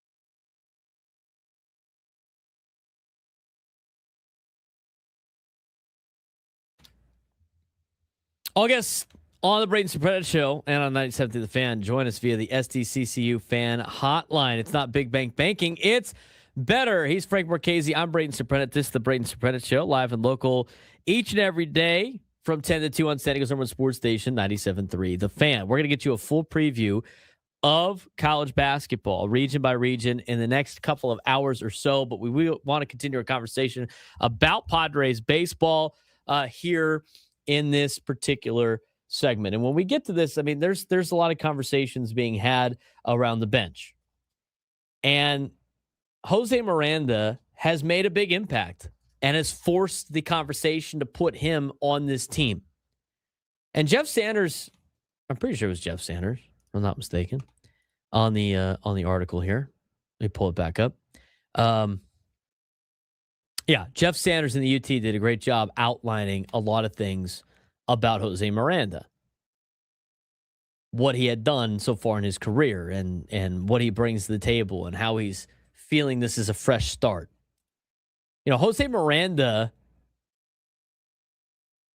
once developed by the Minnesota Twins, is fighting for a roster spot in San Diego after choosing a fresh start over organizational loyalty. After being outrighted off the Twins' 40-man roster and declining a AAA assignment, Miranda hit a crossroads in his career, and rather than stay in a system that no longer viewed him as part of its future, he bet on himself. And the Padres are now benefiting from that decision if they decide to keep him on the team. But this spring, Jose Miranda has been one of the most productive hitters in camp, hitting .342 with a .405 on base and a .605 slug. He has 6 extra base hits. He has 9 RBIs in 17 games. His surge isn't accidental after disastrous 2025 season where he hit just with a .417 OPS in the majors and a .569 OPS in AAA. Miranda returned to Puerto Rico and made key mechanical changes. Switched from the leg kick to the toe tap, move his hands back in his load, focused on a more direct swing path, and the results so far have been more consistent contact and renewed power. Craig Stammen has taken notice about this, and more importantly, he's emphasizing something the Padres may be lacking on their bench, which is firepower. Not just home runs, but power threats, defensive versatility, situational matchup value. Miranda checks multiple boxes for the San Diego Padres. He can play first base, and he can play third base. He's a right-handed bat, which is valuable versus lefty relievers, and has shown legit pop this spring. However, the big question is, how does he get on the roster? The path to the roster is anything but simple. Padres have created their own competition problem, which is a good problem to have. But you have Nick Castellanos, who's battling for a bench spot and some platoon time. He's a 2-time All-Star, expected to get every chance to rebound here in San Diego. The biggest competition, in my opinion, is Ty France, who was a former All-Star. He was a Gold Glover last year. He got at-bats in the World Series last year. And he's battling for his spot. And he's got an opt-out looming. He could always opt out of this particular contract. There's other variables, too. The health of Sungmin Song, obviously, with his oblique. Manny Machado's coming back now for the WBC. He's going to take a lot more reps to get ramped up for the regular season. There are limited bench spots available for a guy like Jose Miranda. And contractually, Miranda has more patience built in. He has opt-outs on June 1st and August 1st. If he doesn't make the roster, he'll get everyday at-bats at AAA El Paso, which gives the Padres flexibility, but also raises a key question. Are they risking losing a hot bat if they don't act now and put him on the team? Because right now, Miranda's doing exactly what a fringe player needs to do. He's producing, he's adjusting, and he's forcing uncomfortable decisions. And in a camp full of big names and pitching battles, he may be the one creating the more and the most pressure internally. But the biggest news, I think, out of this article, Frank, is the fact that Jose Miranda cannot opt out of his contract until June 1st and August 1st, which gives the Padres a little bit of time, which I don't think is necessarily great for a guy like Jose Miranda trying to make the team on the opening day roster. But I do think it's better for the Padres. They can push this out and kind of wait for an injury or two. Yeah, absolutely. And for Miranda, that's why you put those clauses in your contract. When you have a good spring like this and you're expecting to hit the way that he is, that's a big thing to be able to get out of a contract like that instead of just rotting in the minor leagues for a season on a competitive team, especially when there are a couple of guys ahead of you. Like you would say Sungmin Song is ahead of you. Ty France has played to the point where now he is ahead of you. So, yeah, he is waiting on injuries at this point, and I think it is more of an extended tryout for Jose Miranda. It kind of reminds me of what Luke Voit went through a couple of years ago, not with the Padres, but he was bouncing from minor league to minor league because teams wanted him, didn't want to give him up, but they didn't have necessarily any room for him at the major league level. So it's an unfortunate situation for him that he's waiting for an injury to happen effectively, but good on the Padres for being able to lock him up and have some security with him, at least for the first couple months of the season. I look at this as the Jose Iglesias situation, not last year, but 2 years ago. Before he became a Met, Jose Iglesias was part of the Padres organization. He signed the same kind of deal, and he had 2 opt-outs. He used the opt-out the first time and then came back and then had to use the opt-out a second time. And I was always wondering what was taking so long to potentially bring up Jose Iglesias. The guy was hitting over 300 down in the minor leagues, and he was coming off a 280 season in Colorado. And I thought for sure he would get pulled up, and he never did. But for a guy like Jose Miranda, I mean, with injuries and everything that plays out beginning part of the season, as of right now, I would imagine he's probably the first guy to get called if there's any type of problem with the major league roster in terms of bench piece. And the other thing, too, you keep Ty France now, and if Ty France does not hit in the first couple of weeks or really a month, you could add Jose Miranda after that, and then Ty France is gone. So the competition's there. I mean, obviously, Jose Miranda is playing well enough to try to make this team outright, but the fact that they could keep him as a depth option, I knew he had an opt-out somewhere because of where he is veteran status-wise. I just didn't realize it was not until June. So that's a huge plus for the Padres right now when they're trying to settle everything. And then they got to figure out what's going on with Sungmoon Song, which in our conversation with Sam Levitt, it sounds like he's getting better and his health is progressing, but now they got to build him up in terms of at-bats and stuff. He's not going to be on this opening day roster. So now it's Jose Miranda, it's Ty France, it's Bryce Johnson battling for 2 spots, mixed with the Mason McCoy, right? Will Wagner was, I think, a little beat up, so he's probably not going to make it. I mean, this roster is starting to solidify before our eyes. In the next couple of days, we're going to know a lot more. But I think the competition has worked great for the Padres because they have gotten everything out of it that they wanted to get out of it, and it wasn't like, oh, injuries happen, so we have to take this guy, or these 3 players are all terrible during spring, so we have to take this guy. He's the best of our options. You are actually getting the best competition out of both the position players battling for a bench piece, the starting pitchers battling for a rotation spot, and even the bullpen arms battling for a chance to be in this Padres bullpen. You couldn't have asked for a better spring training for the Padres in terms of competition. It has been absolutely perfect. Everything you could have hoped for. And I think that's the biggest one is since someone's not going to make this team by default because someone else got hurt. That I think is the biggest part. Talked about the Padres. We're going to talk about college basketball in just a little bit, but it's time to talk about what else is going on in the sports world with today's Sports Thread. You know that group chat? The one that's always blowing up with the biggest sports takes, debates, and breaking news? You got barbecue back there, and you didn't invite me? Yeah, we've got that too. Welcome to the Sports Thread, where we break down the top 5 stories in sports, just like you would with your crew. Oh, no! Disaster! What a bad idea! No filters, no silence, just real talk. All right, Frank, what we got going on today in the sports world? We've got a couple of stories coming from the NFL. Number 1. We'll start off with the NFL Players Association, which we had discussed yesterday, has elected its new executive director, and that would be former player and union insider J.C. Tretter, marking a pivotal leadership decision during a turbulent stretch for the union. Tretter, a former Cleveland Browns lineman, and past NFLPA president, takes over following the scandal-driven exit of Lloyd Howell Jr. He now steps into a critical role ahead of looming negotiations with the NFL on major issues such as an 18-game season, expanded international play, and working opposite Commissioner Roger Goodell.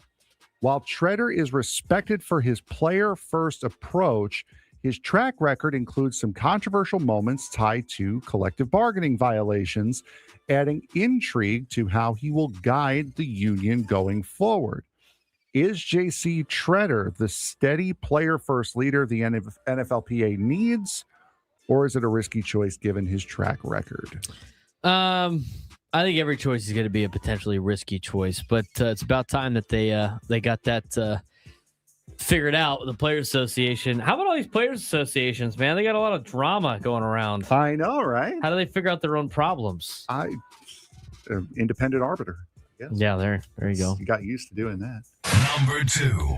Max Crosby reveals that he was livid and confused after a blockbuster trade from the Raiders to the Ravens fell apart at the last minute over medical concerns tied to his surgically repaired knee. Crosby said the experience was a whirlwind from being flown out for a physical to suddenly being sent back to Las Vegas after the Ravens backed out despite earlier optimism. Baltimore Ravens general manager Eric DeCosta reportedly had concerns after the exam, and the team quickly pivoted to signing Trey Hendrickson instead.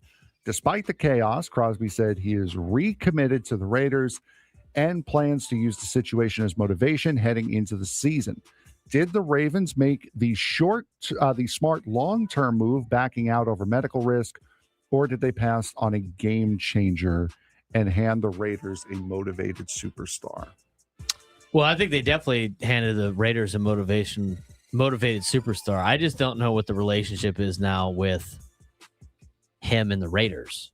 I mean, he could say everything he wants, but like they had a bad falling out, and then the Raiders traded him, and then he has to come back now because everybody else already made the moves. So that's kind of an awkward reunion, if you will, at that point in time. So from that perspective, as long as like everything's, as long as it's like, hey, we're cool, right? Like we're totally cool, right? Who left? It wasn't me. Yeah, right. We're cool, right? We're cool.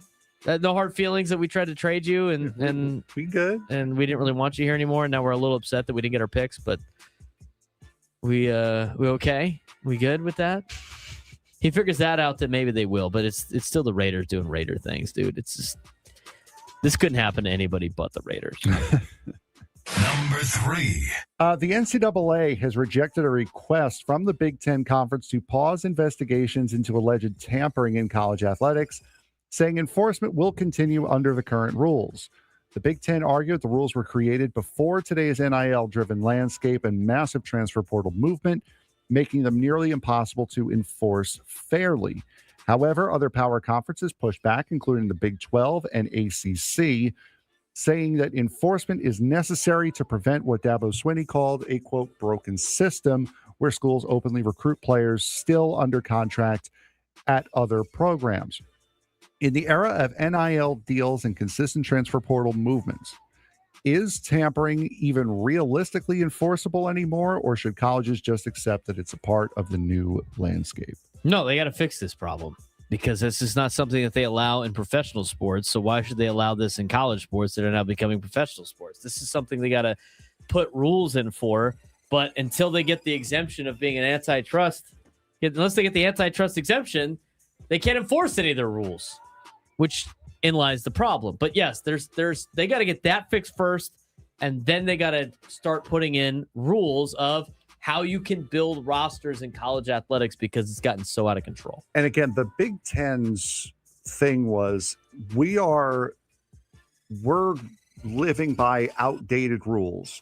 Let's get rid of these and update to new ones that correctly mark what is going on. And the other conferences said, no, we're fine with the rules that are the way they are.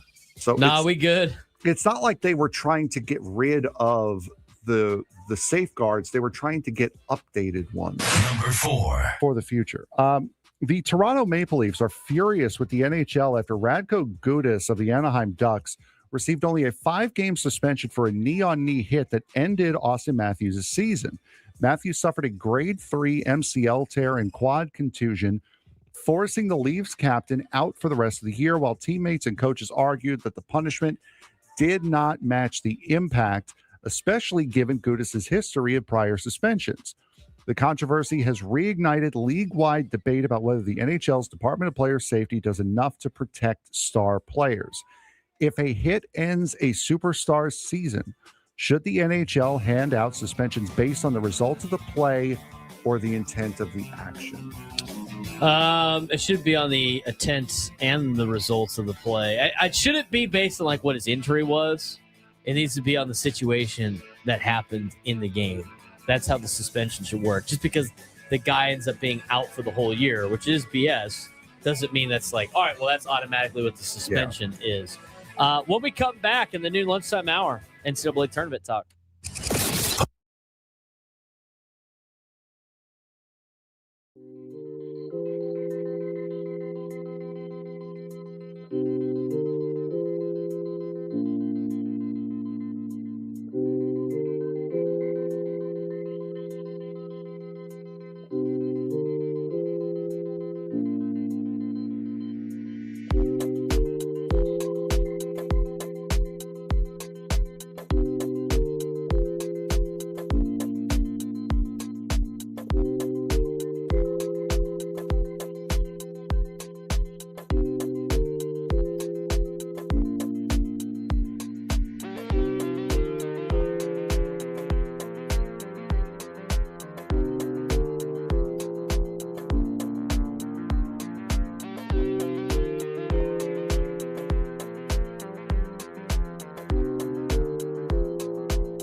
San Diego, it's time to fire it up. From the beaches to the ballparks, from the gas lamp to North County, no one knows America's finest city like he does. You can't just punt on a Manny Machado prime year.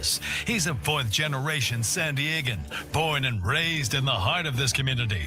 Passionate, opinionated, and always bringing you the real talk on your teams, your city, and everything in between. Braden totally knows his stuff. He's ready for the next step. That guy is good. Live and local, it's the Braden Surprenant Show. But I think Braden's one of the up-and-coming young stars in the media game in San Diego. Now, here's your host, Braden Surprenant.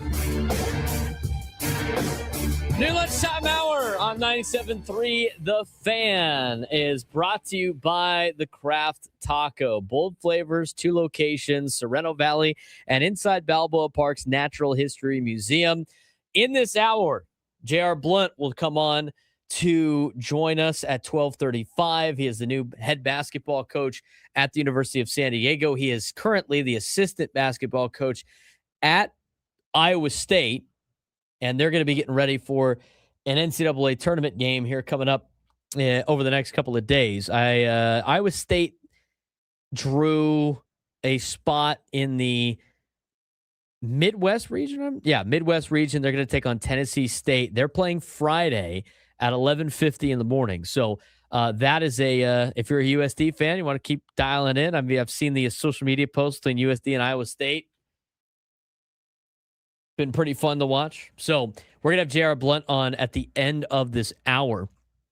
But in this hour, in this new lunchtime hour on the Braden Surprenant Show, we're going to help you fill out your bracket. We're going to do a couple of regions in this hour. We're going to do a couple of regions in the 1 o'clock hour. We're going to talk about San Diego FC in the 1 o'clock hour as well. They got a big game tonight as they're down in Toluca to take on Toluca FC, and they're going to be in the second leg of this particular series, if you will, and the winner is going to be able to advance. I mean, it's pretty simple stuff. I mean, San Diego FC basically needs to win, and they advance, right? A draw too, or no?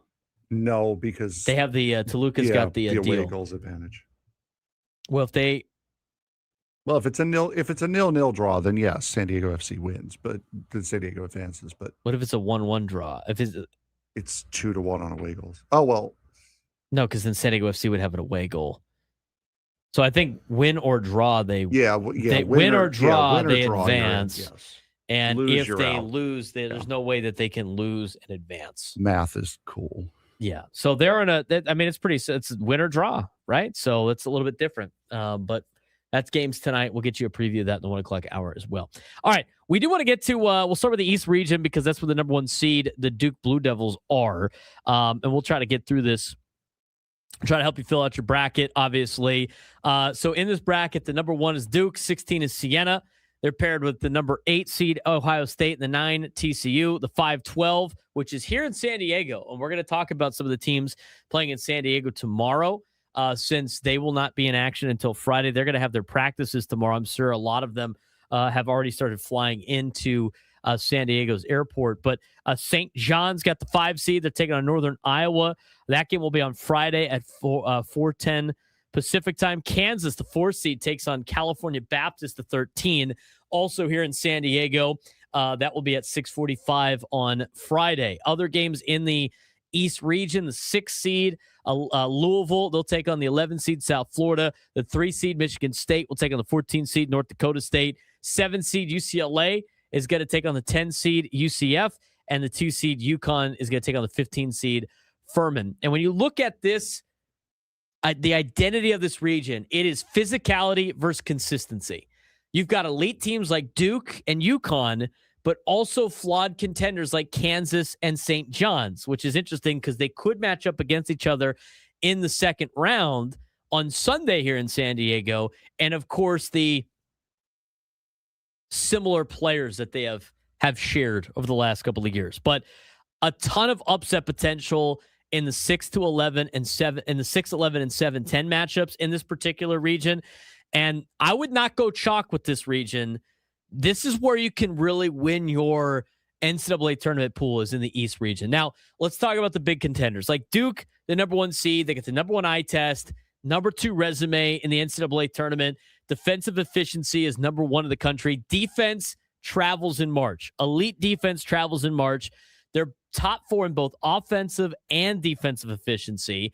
And they have the best player in the region, if not one of the best players in the tournament on their team. That's why they're number 1 overall seed in the tournament. They have proven versus contenders. They got wins over Michigan and Florida this year. But why they won't win or advance all the way to the Final Four is they're dealing with a lot of injuries. Like Duke is dealing with multiple injuries that could affect them in the middle rounds of this tournament. Foster's out. Ngaba's out. They got a lack of depth. So if they get into foul trouble, they're going to be in danger in some of these games. It's not going to be a loss to Siena, but Ohio State or TCU coming out of power conferences could potentially snipe Duke. St. John's in Kansas could potentially snipe Duke in the Sweet 16. Of course, a matchup between Duke and Tom Izzo with Michigan State in the Elite 8 could be dangerous for Duke, and UConn against Duke could also be dangerous. So Duke is a safe pick early, but they're a very vulnerable pick late. As for UConn, the number 2 seed, as we look at the bracket here on StreamYard for everybody watching on YouTube. But UConn's near the bottom. So, Frank, if you could scroll down just a slight bit, that's the only part you can't see is UConn and Furman. UConn is the number 2 seed in this particular region. Eye test grade, according to Joe Lenardi, is number 9 in the country. The resume 6th. Defensive are in the tournament. Defensive efficiency dropped from number 2 to 29 in the last 6 weeks. We talked about it with Duke. Defense travels in March, but UConn's defense is starting to fall apart. Their three-point shooting has dropped from 36% to 33%. They do have an elite system over Dan Hurley. They got interior dominance with Terrace Reed Jr. Experience does matter in March. They have a lot of experience. They've won multiple national championships with a lot of guys on this team, but they turn the ball over a lot. They have 15-plus turnovers and key losses. They get cold shooting a lot. They collapse on the offensive side. And, they're not the same UConn you have seen in the NCAA tournament. Like, to me, UConn's a team that is a second weekend ceiling type team. I don't think they have what it takes to really advance. I think the Sweet 16 is probably the furthest they'd go. Maybe they can get out of the Elite 8, get to the Elite 8 if they have a good game against Michigan State or maybe Louisville. But UConn is a team that's I wouldn't pick them to go to the Final Four. Michigan State, the 3 seed. Joe Lenardi's got their eye test as an 11. The resume is an 8. Best teams, in the tournament. They're 140th in three-point shooting. Not a big three-point shooting team. They got elite pace. They got good rebounding. Tom Izzo is always done well in March. It's very rare that they do not have a good start to the year. They're physical. They're disciplined. They're balanced. They have elite point guard play. You need good guard play in the NCAA tournament. Jeremy Fears Jr. is that guard for Michigan State. But why they won't advance, they can't shoot. And teams collapse the paint against Michigan State. And if Michigan State gets to a portion or faces an opponent where they got to make shots, they're not going to be able to do that. And they commit a lot of turnovers from fast pace. I mean, if you push it against Michigan State and you make them play a fast-paced game, it doesn't usually end well for the Spartans. They are a sleeper Final Four team if you want to lay a Final Four team out there because of Izzo, because of the great guard play, the fact that they're physical and disciplined. The three-point shooting might turn them in a little bit, but they can win without the three-point shooting.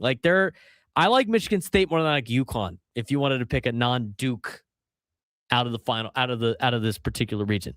Kansas, the 4 seed. I've watched Kansas play a lot this year. They're very inconsistent when they don't have their stars in.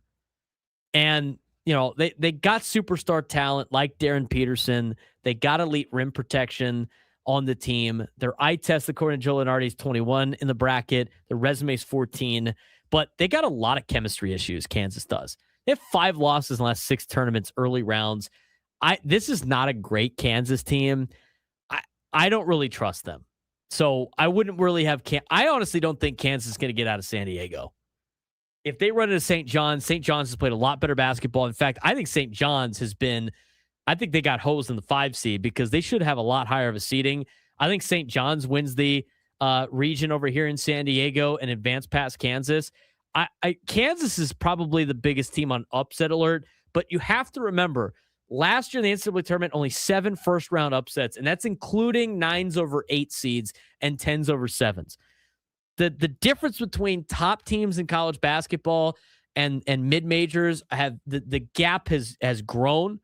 When you have Power 4 schools playing against other Power 4 schools, you could see the upset. It's going to be tough for California Baptist to upset Kansas, but if you want to go with one, this is kind of the area I think you could probably get away with it. But I still think Kansas is probably better, good enough to beat California Baptist.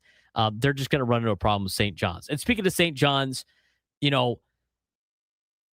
they are a really good basketball team that's been playing really good late, but they got poor three-point shooting, which is a major red flag. They do have the elite defense, and they have the physicality. The eye test Joe Lenardi gives them is 18 in the bracket, but if the opponent shoots that day, St. John's is in trouble.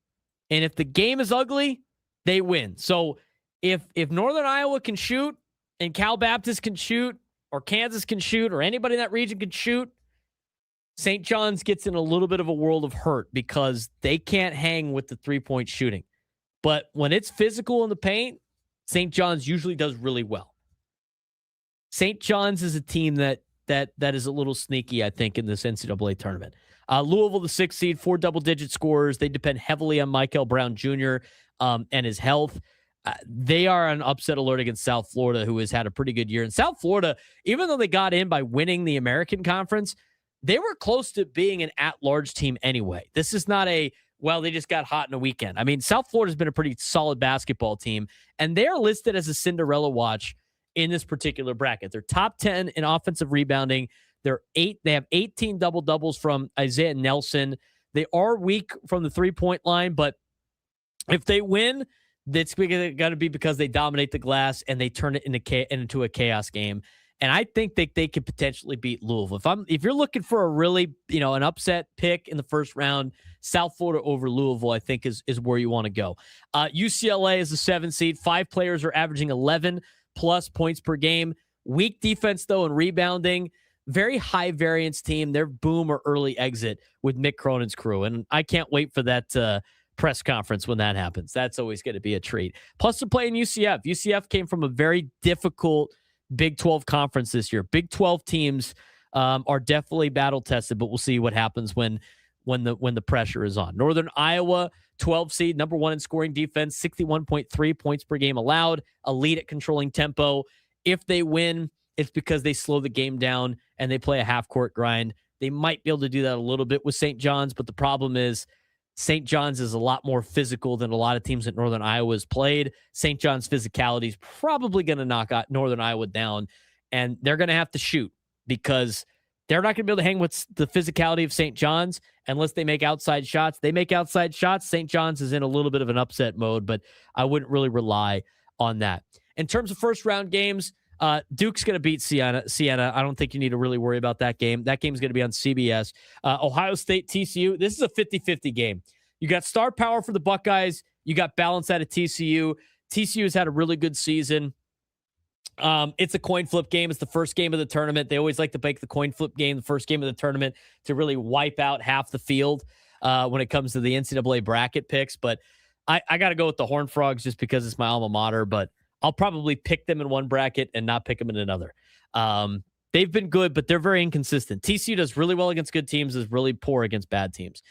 St. John's, Northern Iowa, again, the clash of styles, defense versus physicality. I like St. John's in this one. I still like Kansas in their size. I think it's too much for Cal Baptist. I'll take Kansas. Louisville, South Florida. I think this is your best upset pick in round 1. So I'd go with South Florida in this game. Michigan State, North Dakota State, Izzo and March. Give me Michigan State. UCLA, UCF. I think this one's a little bit of a toss-up. I'm going to go with the Big 12 Conference in this one. A little bit more difficult to schedule. Plus, UCLA's got to fly to Philly. It's a lot closer for UCF than it is for UCLA. I'll take UCF in an upset. And then too much size for UConn over Furman. I'm going to take UConn. Sweet 16 picks. I think, I do think TCU's got a chance against Duke.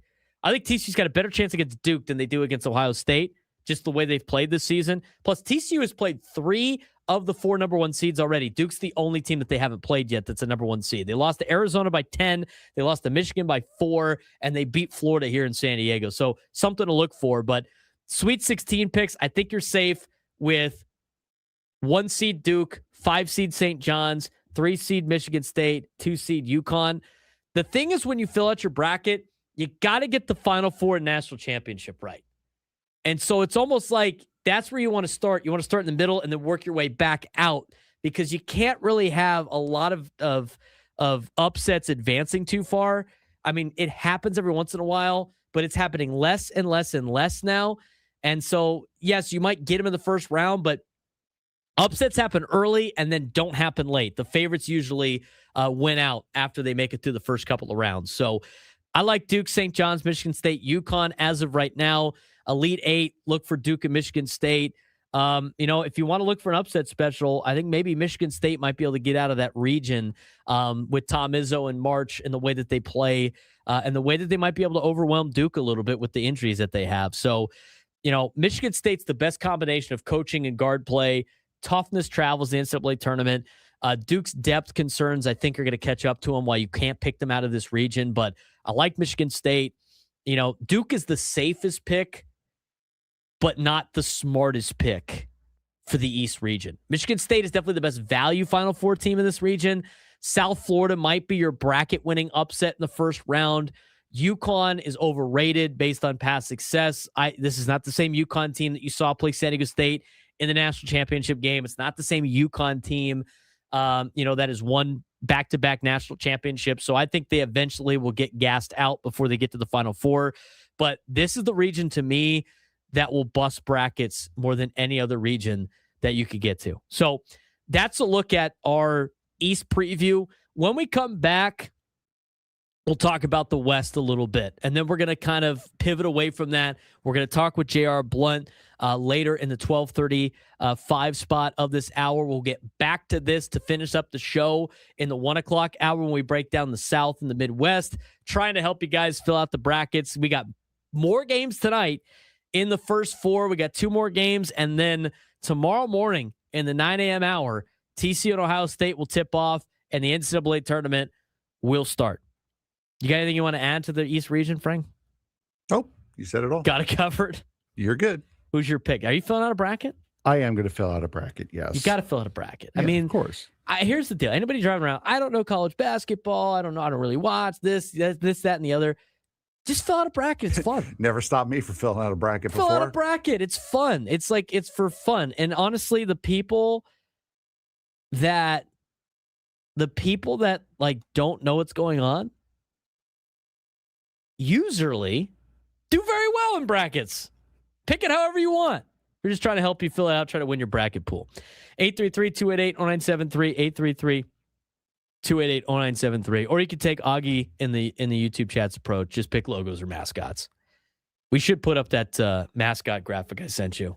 Pick it based on those mascots. See how it does. Yeah, that is a good one. When we come back, we'll talk about the West region and the Arizona Wildcats. It's probably their region to lose.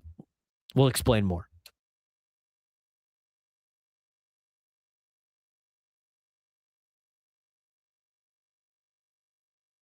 San Diego High School sports had a huge week, and one story grabbed national attention. Cathedral Catholic star Honor Falave Johnson announced his college commitment in style.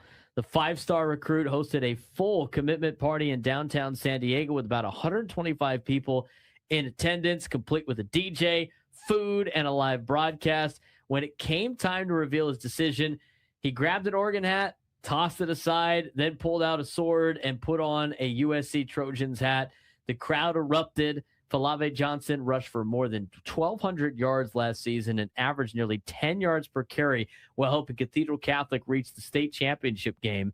He'll likely play safety at USC, but the Trojans are also considering offensive packages for the explosive playmaker. The scary part, San Diego fans still get one more season of him at Cathedral Catholic before he heads to college football, since he is only going to be a senior in the fall.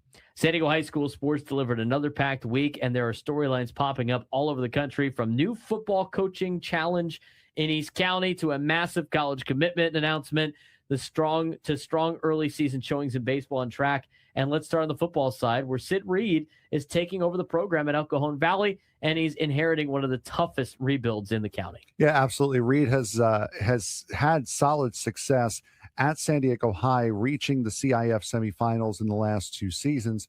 But his new job is a completely different challenge. El Cajon Valley hasn't had a winning season in 20 years and went 2-8 last year. Reed says he's focused on bringing structure, leadership, and a family atmosphere to the program. And sometimes that's exactly what struggling programs need, not just wins, but culture. And if he can turn that program around even slightly, it could become one of the best turnaround stories in San Diego high school football next year. It's going to be difficult. I mean, they're trying to do what Jason Texler did way back in the day when they had El Cajon Valley win like 12 games, 12 wins for El Cajon Valley that year. They have been really a struggling program for a long period of time now. But major college commitment, of course, one of the biggest recruiting announcements in the country happened this week is Cathedral Catholic star Honor Falave Johnson committed to USC. And the way he did it was obviously memorable. Full commitment party, hats from 6 powerhouse programs on the table, and then a dramatic reveal with the USC sword before putting on the Trojans hat. Falave Johnson was last season's CIF San Diego Section Offensive Player of the Year, rushing for more than 1,200 yards and nearly 10 yards per carry. He'll likely play safety at USC, but could see offensive packages as well. And Cathedral Catholic fans will get one more season to watch him before he heads to the Pac-12 powerhouse USC, which is now the Big Ten powerhouse in the USC Trojans. But that old school pipeline between San Diego running backs, San Diego players, and USC continues with Honor Falave Johnson. Yeah, and congratulations to him getting the full party. I got to see him last year against, who was it at Southwestern? Carlsbad. That was Carlsbad. He really is a special player and a player that your eye is always drawn to whenever he is on the field. So very much big time congratulations to Honor Falave Johnson and his family. On the diamond, speaking of Cathedral Catholic, the Dons look like the early team to beat in San Diego. They took down Granite Hills, who is ranked number 2 in the county, 12-3 on a run rule in what was essentially the Hilltop Lolitas Tournament Championship game. Lineup pounded out 16 hits, and the pitching staff had shut down innings late. Even more impressive, the team has 10 players already committed to 4-year colleges, including schools like Princeton, Stanford, Arizona State, and UCSD. That's the kind of depth that wins championships. Yeah, I wonder who wrote this update today. It was actually me. It wasn't me at all. I put the update together. But yeah, another strong start for another Cathedral Catholic program and a great opening to a baseball season. Yeah, I watched them play against San Marcos the other day. They looked pretty good. A lot of fundamental things that they got to clean up a little bit, but it was fun to watch Shohei Darvish pitch for Cathedral Catholic. He has really upped his velo. He is one of the commitments that is going to UCSD. But what's going on in track? Track season is also heating up with El Capitan hurdler Spencer Chastang is emerging as one of the athletes to watch. He swept both hurdle events and the Don Jones Invitation at the Don Jones Invitational, and is now chasing school records in both the 110 hurdles and the 300 hurdles. He's also hoping to reach the state meet this year after narrowly missing out last year. So a big weekend for Spencer out of El Cap. Yeah, and the other thing too is like you see that national attention for San Diego athletes, we're seeing it more and more. Obviously, it starts with this week with Honor Falave Johnson being on the front page of ESPN.com for his commitment. That was obviously huge. But you start looking at all the athletes that you see, not only in professional sports, but college sports, between nationally televised commitments, major recruiting attention, elite athletes chasing state titles, spotlight on San Diego talent's getting bigger every year. Yeah, absolutely. And it's great to see. I mean, it's becoming a pipeline, not just for football, but for other sports as well throughout the landscape. So very, very big for San Diego to have so much young talent here that you guys can go out and watch for relatively cheap before it becomes a lot more expensive to be able to go out and see them. San Diego, and he's getting Iowa State ready to go for their NCAA tournament game against Tennessee State. That's coming up on Friday. We'll get to JR when we come back, but right now we want to break down, speaking of the NCAA tournament, We just broke down the Midwest. The East. We're going to break down the West. And as I look at the West region, I look at the fact that the Arizona Wildcats are the favorite to win this region. Arizona's really good. Arizona is arguably the best team in the country, mixed with Duke, mixed with Michigan.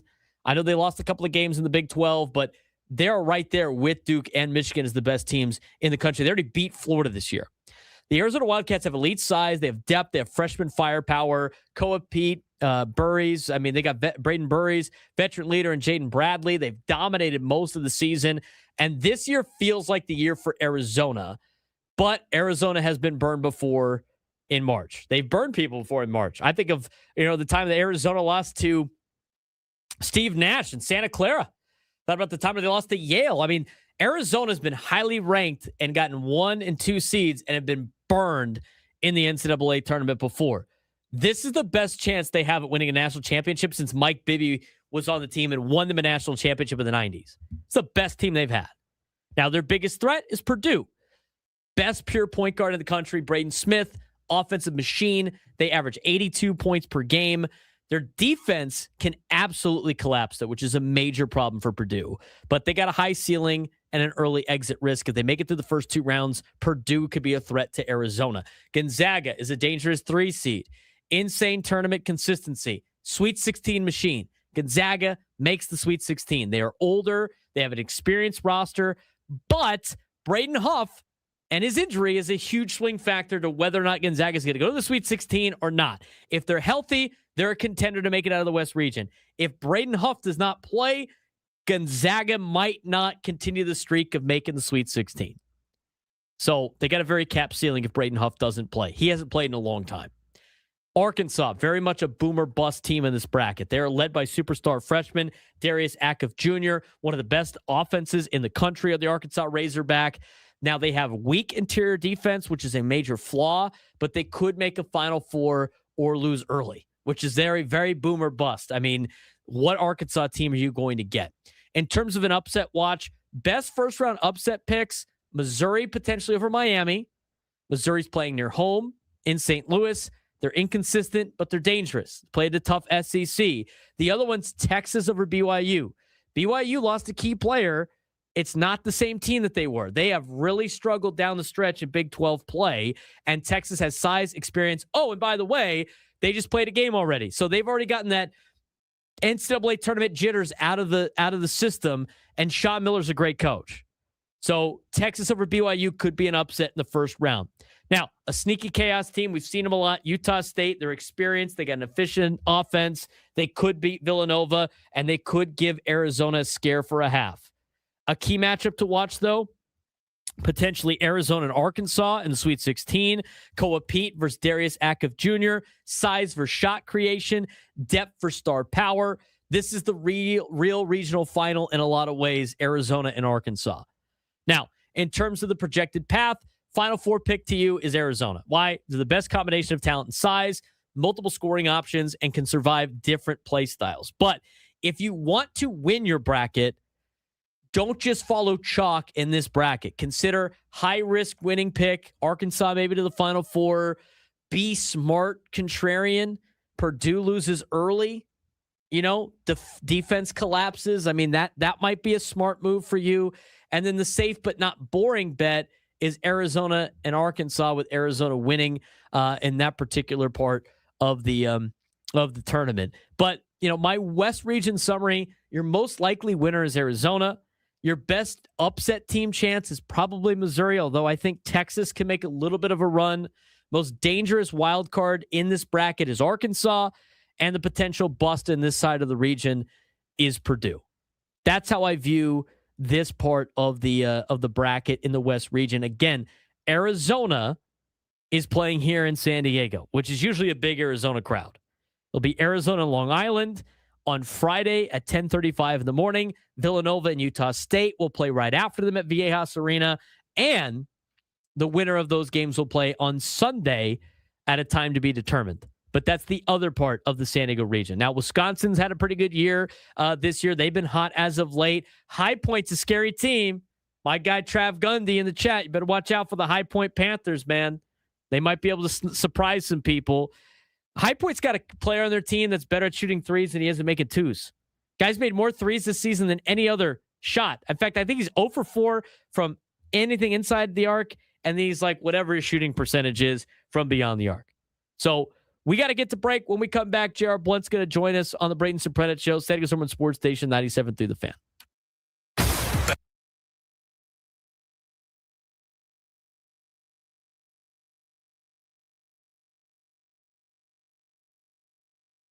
We got big news in the NBA. The league is moving toward expansion for the first time in nearly 20 years. Seattle is back, bringing the Supersonics franchise home after 2 decades, and Las Vegas finally gets its own team, building on its booming summer league and pro sports scene. Expansion fees could hit $7 to $10 billion per team, meaning current owners could each receive around $500 million in addition to what they usually get from just the deal. Seattle and Las Vegas would join the Western Conference, forcing one team, likely the Minnesota Timberwolves, to move east to balance the schedule. Expansion drafts, salary caps, and draft positioning will give new teams a fair shot without handing them an unfair advantage. Meanwhile, the New York Knicks are climbing the ranking with the league's best defense. Denver is struggling, and Minnesota is on fire with Anthony Edwards. The big question, though, will expansion reshape the NBA hierarchy before these new teams even play, or will the current powerhouses hold their ground? The NBA making headlines this week, and it's not just about playoff races. Expansion officially back on the table. Yeah, according to ESPN's Shams Sharana. Thank you. The Board of Governors will vote next week to explore adding Seattle and Las Vegas as franchises in the NBA for the 2028-2029 season. So it's still a couple years away, a move that could reshape the league in profound ways. Seattle returns nearly 20 years after losing the Supersonics to Oklahoma City, while Vegas, already in the league's unofficial 21st city, thanks to the booming summer league and pro sports presence, finally gets an NBA team. Economically, it makes sense for owners. Expansion fees could hit $7 to $10 billion. It's billion with a B per team, which could mean roughly $500 million per current owner. I would call that incentive, wouldn't you? Yeah, that's a massive incentive. Now, while the vote next week isn't binding, insiders expect expansion to be a near certainty, with a formal approval likely coming at the July Board of Governors meeting during the Las Vegas Summer League. Players won't have a say in the process, but they'll likely welcome the extra roster spots. If the 2 new Western Conference teams are added, one existing team will have to move east to balance the 17-15 split. Minnesota is the most likely candidate given its geography and broadcasting live from the Bill House Studios. We know how. He's Frank Marquez. I'm Braden Surprenant. This is the Braden Surprenant Show, live and local each and every day from 10 to 2 on San Diego's #1 sports station, 97.3 The Fan. We have a special guest here at 12:35 today, joining us on the SDCCU fan hotline. It's not big bank banking, it's better. Is the brand new men's basketball head coach for the University of San Diego in JR Blount. Now, JR is getting ready. He is an assistant coach right now at Iowa State. He is getting ready for an NCAA tournament game on Friday against Tennessee State, representing the Iowa State Cyclones in the Big 12 Conference. Looking forward to watching that. Spent a long time coaching at Colorado State, so he's got some West Coast roots. Played at Loyola of Chicago, a great young basketball mind, and we're blessed to have a couple of minutes with him before, obviously, he's getting prepped for Iowa State's basketball game on Friday. But to introduce to all of you in San Diego, the new head coach of the University of San Diego. JR, what's going on, man? How's your Wednesday going? How we doing, man? Thank you guys for having me. Wednesday is going great. Just got to St. Louis here, and a little bit of sun, not as much as San Diego. Not what I'm looking forward to getting down there, but it's been good. That's great to hear. And now, Coach, I mean, it's beautiful out here right now. It's a little hot. It's a little bit hotter than it usually is in March. But you know, we'll get you lined up and ready to go for San Diego when you come out here. But hopefully that's at the end of the first week of April, because you guys are hosting the trophy. But You're coming off a stretch, Coach, at Iowa State with the men's basketball program where guys have made the tournament every year as you prepare for a matchup on Friday and another matchup in March. What stands out about how that program gets ready for this moment and what you are taking from Iowa State that you're going to build into USD? No, definitely. I think one of the biggest things and one of the key things that we'll bring to USD is our daily habits here are the same day after day. And I think that really resonates and it translates into winning.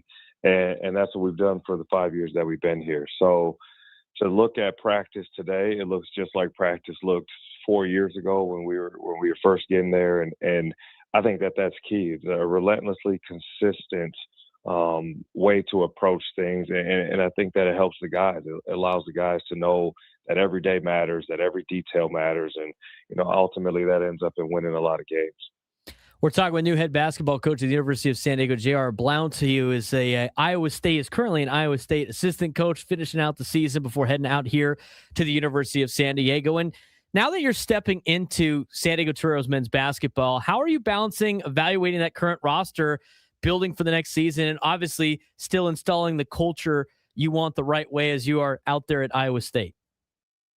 Definitely. I think the biggest things that come to mind are, I had a Zoom with the guys that are currently there, and then continue to build those relationships over time. Obviously, I love to be there, but I have a devotion to these guys here and a testament to the hard work that they put in. I need to be present for them, but at the same time, talking to these guys, having FaceTime calls, doing Zooms, it's really important. And retainment will be an important thing. I think there's some guys on the roster right now that we feel like can impact winning and help us as we move forward and build this to a championship level program. And we got to do both right now. So my wife keeps telling me I have 2 jobs, and I'm still trying to make sure that we keep this one job here in Iowa State going, and still at the same time start to build everything up and build our daily habits there at USD.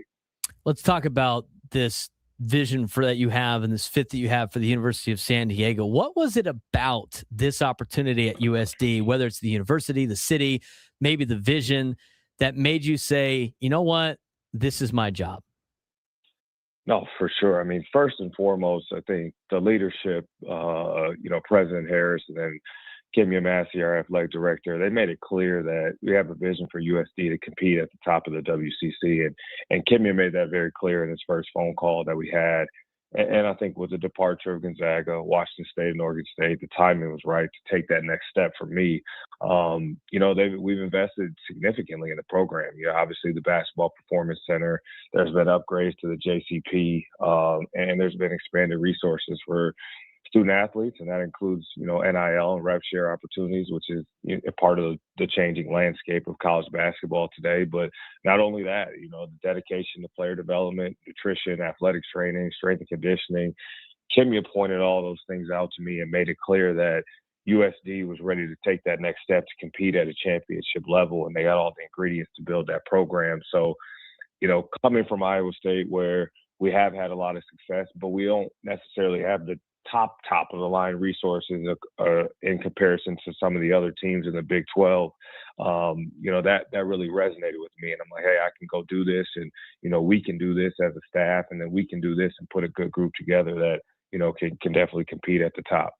We're talking with JR Blount, who is the new head basketball coach at the University of San Diego, Iowa State assistant coach. But before that, and this is kind of the lead to my next question, it's kind of a follow-up on what you just said. At Colorado State, you were part of bringing in one of the best recruiting classes they have ever had. You've obviously seen the landscape change with NIL and with everything that's evolved with college athletics. How important is it for successful universities at the basketball level at D1 to have that investment and that full support from the administration? And I know you listed a lot of different reasons why you think San Diego is going to be like that. But for you, at what moment in these conversations did you sit there and be like, you know what, they're going to give me the best opportunity to win? And how important is it to have the resources to be successful at the D1 level? Yeah, Brandon, I think it's immensely important. You know, it becomes really, really hard to do without the resources, without the investment from the top down. And I think that, you know, you've seen it. The programs that are winning and continuing to win consistently, you know, they have those resources. And I don't want to say it as the fact that that's the only thing that matters, because I still believe in high character student athletes. I still believe in pouring in and investing on a development level as a coach and as a mentor. But you need that. You need the resources. You need the investment. And, you know, I could see it right away. I could hear it right away with Kimya, and we talked multiple times. And then being able to meet face to face with Kimya and President Harris and hearing their vision of, hey, this is not only a stepping stone, but this is an opportunity to raise the bar at USD and get it back to what it was in 2008 when, you know, Coach Greer got him to the NCAA tournament, and, you know, they're beating the top teams in the league. And, you know, that's what we want to do. I think, to me, it was obvious after sitting down that USD had all the ingredients to build a championship program, and from the leadership to the resources, the location, and a mission, you know, that aligns with me. I'm a product of a Catholic education, and at Dominican and Loyola, and at a Division II school that's a Catholic at St. Leo. So I've been aligned with this. This was the perfect fit for me and my family to come here. Let's talk about obviously the battles locally here. I mean, you're moving into an area that you obviously know with your experience at Colorado State, with San Diego State being here in town, but also UCSD is now in town, and UCSD is moving to the West Coast Conference eventually during your tenure as the head coach at USD. So 3 D1 schools all in one town, but in a hotbed in Southern California. You know, what's your pitch to recruits that to make USD the choice over obviously a lot of good and competitive teams that have made the NCAA tournament and even the national championship in the last half decade? No, for sure. I mean, I've unfortunately been in Viejas Arena and only been successful one time, and Coach does a great job over there, Coach Dutcher, and you know, and that's the goal. You know, you want to get there and you want to be on that level, but you know, I think it takes time. You know, I think it takes time and it takes commitment. And for us, it's about finding Toreros that really want to be here, that want to play a tough, disciplined style of basketball. You know, I do think we will be different than the other two. You know, we're going to play an aggressive, disruptive style, kind of similar to what San Diego State does, but to another level. And then offensively, we want to create advantages and play fun. And everyone says up tempo, and you got to be able to do that. But we want to turn our defense into offense. So, you know, our identity will start on defense. It'll be toughness. It'll be disruption. It'll be competing every possession. But it also will be, man, a program that's about development, about love, about humility, about excellence. And, you know, I think we'll separate ourselves based on the young man that we bring in, and you'll see the product on the floor. We're talking about JR Blount, who is the new head coach at the University of San Diego for men's basketball. He's getting prepared for a game against Tennessee State as assistant coach at Iowa State. But as we talk about this USD program, and we talked about the resources, investment, and support, you know, without letting you give out any secrets of what you plan on doing here at USD, but you know what, you've been part of building winning cultures. What does USD basketball, you've kind of answered this, but to go into a little bit more detail, what does USD basketball being a destination look like under head coach JR Blount? Yeah, I think you hit on it right away. That's the first and foremost thing. We're in the most beautiful city in the world, and you know, I think that is an attractive destination for a lot of recruits, and I think we'll be able to track that based on that alone. And then I think it's the aspect of development and love that we're going to pour into them. You know, I want to, as a head coach, you know, as assistant, it's a little bit different. Like, you're kind of selling a vision of, hey, this is what we're going to do, and this is what my boss says. And I think now it becomes a little bit easier for me, as I can tell a guy right away, like, hey, I'm going to pour into you. I'm going to invest into you. I'm going to love you. And I know what it takes to make you a pro. You know, I've done it here at Iowa State, and we actually had 3 of them at Colorado State in that recruiting class that you talked about. So, you know, you want to bring guys into the most beautiful campus that there is, with strong academics and deep commitment to faith and service and leadership, but also have them develop on the basketball floor so that they can reach the highest aspirations that they want to get to professionally as well. And, it's all about hard work. We're going to work hard. We're going to play hard. We're going to be the toughest playing team out there, and that's our goal, and that's what we'll continue to do. We got a lot of San Diego sports fans that listen to our show all the time, listen to the station all the time, obviously with the flagship of the San Diego Padres. But for fans getting to know you, JR, Milwaukee background, loyal to Chicago, the journey through the coaching ranks, what's something about JR Blount, the person, not just the coach, that you want San Diego sports fans to understand?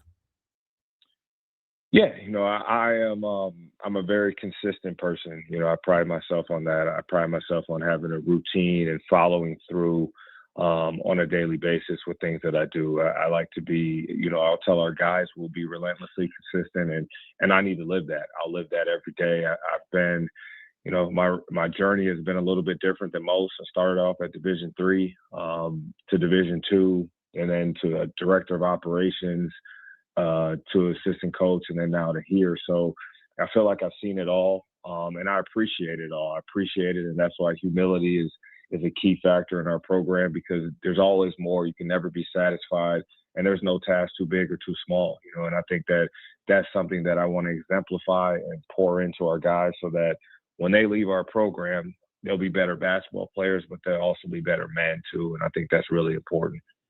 JR, we appreciate the time, man. Thanks again for joining us. We're looking forward to seeing you here in Torero Blue, but I got to go take care of business in the NCAA tournament. Yeah. Good luck on Friday against Tennessee State and throughout the tournament. I know a lot of people in San Diego are going to be taking a closer look at the Iowa State Cyclones. Thank you, man. I really appreciate it and can't wait to get there. JR Blount joining us on the SDCCU Fan Hotline, the brand new head coach of the University of San Diego for men's basketball. I'm excited for USD basketball after that conversation with JR. I mean, I liked everything that he said. Didn't have a press conference, got to win the interview, I guess, but so far I'm on board with JR. I like a lot of things he's saying. I think USD is pumping a ton of resources into their men's basketball program, and you can hear it in his voice about how excited he is to be here and what the plan for USD basketball is going to be, Frank.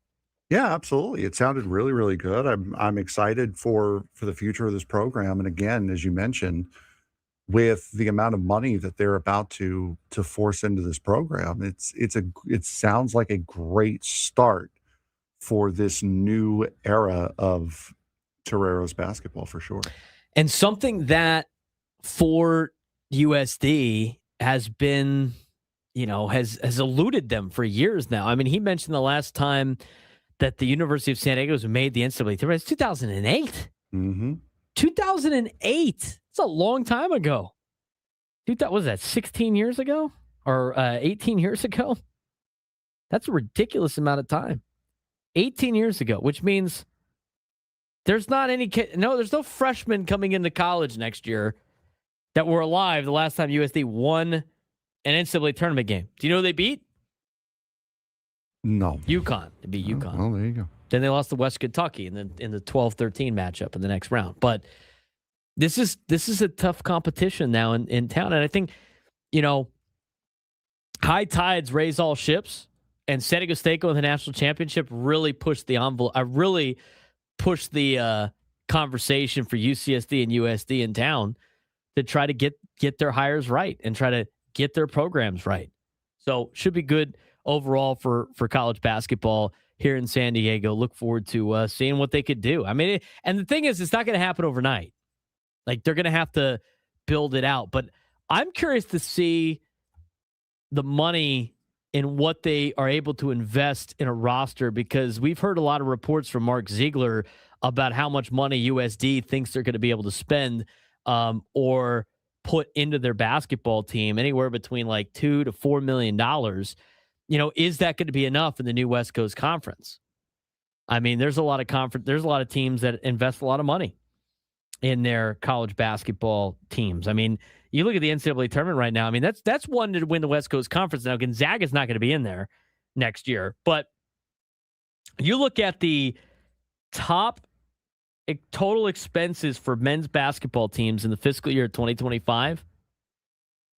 Indiana is spending $32 million on their college basketball program. Tennessee spent $23 million on their men's basketball program. Arizona, who got a number 1 seed, spending $22.6 million on their men's basketball program. And to be honest, you go through the data on this, and I saw it on social media. San Diego State had like one of the highest numbers for a mid-major program, and they didn't make the tournament. So when we talked about San Diego State and then the investment in the NIL, they have the NIL money, and they have the investment in their basketball team. It's just they got to reallocate to make sure they're investing in the right spots and have the right people. But that's just to compete in town. I'm pretty sure that was like something that was reported like $9 million. If you look at the overall list that this account put out on Extra Points, but that's a lot of money spent on college basketball. Yeah, they have San Diego State at $9.1 million spent on their basketball program, whether it be coaches, NIL, just the operating costs. USD wants to pump in $4 million to their team. I mean, this is the kind of money that you got to spend to be a good team in college basketball. So, yeah, go ahead. No, go ahead. I wasn't going to say anything else. I was ready for you. You're about to jump on. I was like, I guess he doesn't want to say anything. I'm working on getting everything set up over here. But so that's the kind of money you have to invest to be good in college basketball. Like, you have to commit to a value like that to be able to be successful and win in college basketball.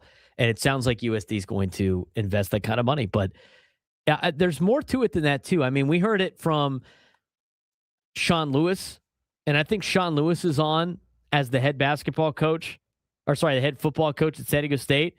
He talked about, like, they need the resources to spend the money, but it's not just spending the money. You got to get the right guys that fit on this team.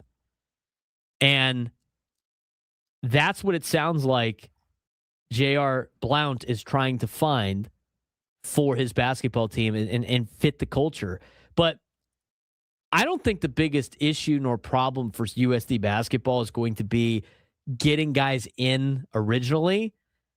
I think it's going to be what everybody else is dealing with at the mid-major level, and that is investing in players and then those players staying, because we're seeing a lot of teams at USD that are affected by NIL invest money, effort, and talent into young players who then leave in the portal and get more money. We've seen it at San Diego State, and we're going to see it at UCSD. I mean, these are the challenges for mid-major programs in this day and age of college athletics, is trying to not be the farm system of the Power Four schools in college basketball, and not being a farm system for the Power Four schools in college athletics. Because if you're a Power Four school, you don't have to develop freshmen. You could just go pick up some guys in the portal and outspend a lot of different colleges in terms of whatever it may be. But you have to make the investment. And I look at, and we're going to get more into the NCAA tournament as we give you the predictions and kind of like help you fill out your bracket. We've already talked about the East region. We've already talked about the West. We're going to talk about the Midwest and the South in the 1 o'clock hour. When we come up next, come back, we're going to talk about San Diego FC and their big game tonight. But when you look at some of these mid-major programs that are making the NCAA tournament as automatic qualifiers, they're investing a ton of money in their team. I look at High Point University just because I have a connection there, my system with the High Point, so I've watched them evolve over the years. When she was at High Point, they weren't very good at basketball, and they weren't committed to the basketball team.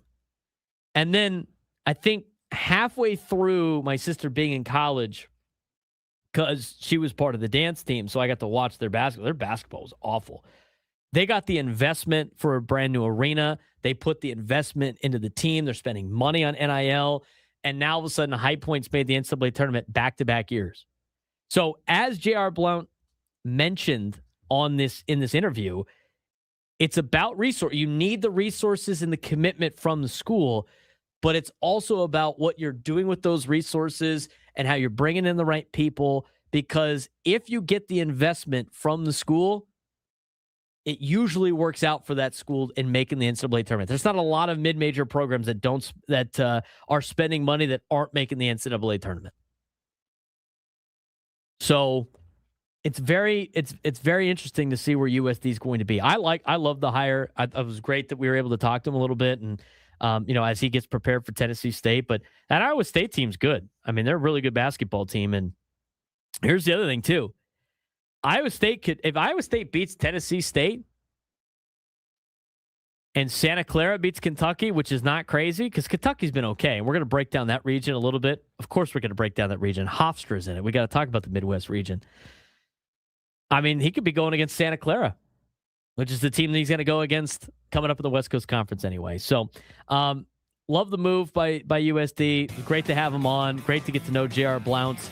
And we'll see what happens. But college basketball heating up here in San Diego. When we come back, big game tonight for San Diego FC, trying to keep their CONCACAF Champions Cup hopes alive, or should I say trip alive. They got to go down to Toluca and win or draw. We'll talk about that when we come back.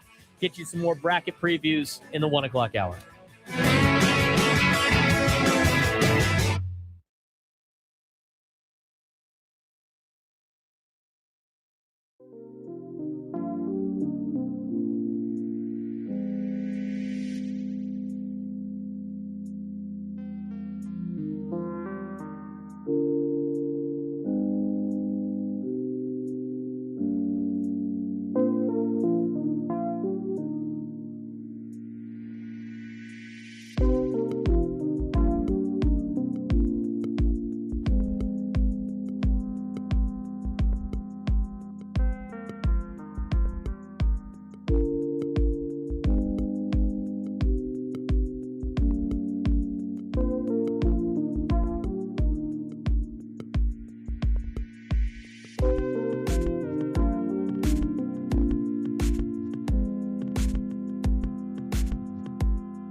1 o'clock. Didn't get to our midday sports standoff. So much to get to today. If you could take me down in sports trivia this month, you'd be qualified for a chance to win our grand prize, a 2-night stay at Fontainebleau, Las Vegas, and a $150 resort credit. March is here, and Fontainebleau, Las Vegas is the place to catch every game. High-energy watch parties with expansive screens, great food and drinks, exclusive room rates, plus the pools and day club are open. Book your stay today at FontainebleauLasVegas.com now. We'll do that again maybe tomorrow. Tonight, not only do we have college basketball on, what time are the game? Oh, I'm sure the games are at the same time as they were yesterday, right? They're on the sheet. 3:40 and 6:15. Prairie View A&M and Lehigh will tip off at 3:40 on True TV. Miami of Ohio will take on SMU at 6:15. That's why. Okay, I understand. I saw earlier today, SMU people were all in shambles. You want to know why they're in shambles? A Dallas bar in the Dallas area, obviously, was advertising to get people to watch the Miami of Ohio Tennessee basketball game on Friday. They said the next basketball game, whatever. And they posted the Miami of Ohio picture, not knowing that they had to beat SMU to get there, and SMU fans are like in shambles and also boycotting the bar now, which is nice. Good for them. Children. Come on, man. This is why you can't have non-sports people social media post for sports bars. Not great. What do you think would happen, Frank, if they did that here in town? If they had like a nothing good. You had the Padres in the wild card, and the winner played, the team that had to buy. It's like, hey, come on down to so-and-so bar where we got Brewers and Dodgers. Wait a minute. We haven't even played the series against the Brewers yet. What? You get alienated for sure. So the winner of Miami of Ohio and SMU will take on Tennessee. We'll talk more about the NCAA tournament in a little bit. We're going to preview the Midwest. We're going to preview the South regions coming up.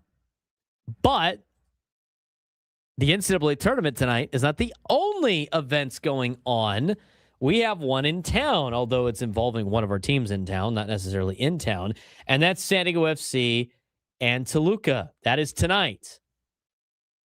San Diego FC is heading down to face Deportivo Toluca FC in the CONCACAF Champions Cup, round of 16, second leg of this particular matchup. San Diego FC leads the aggregate 3-2. They only need a win or a draw to advance.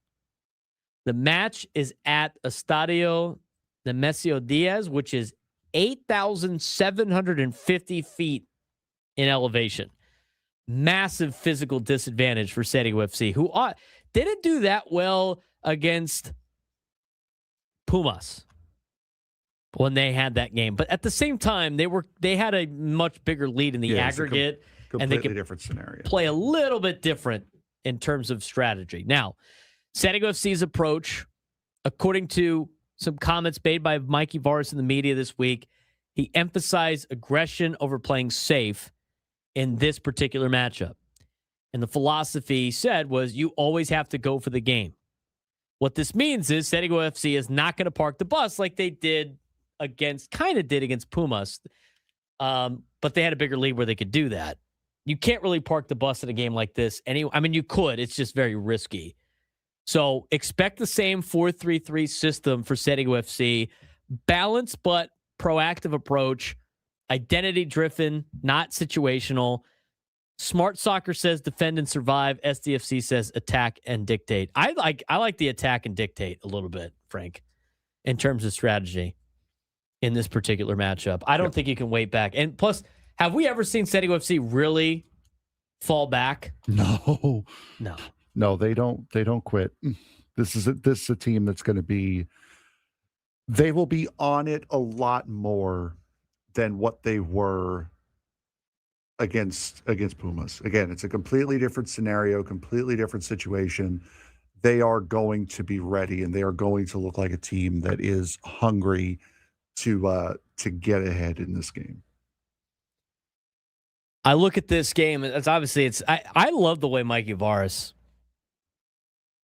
coaches and manages this club because it's an aggressive style of soccer that's fun to watch. Now, the major disadvantages for SDFC. Now, they are missing Marcus Varksen and Monodua because of the red cards they suffered they got in the last game. So you lost the big goal scorer in Varksen, and you lost the key defensive piece in Dua for a team now the way that's got to play at altitude.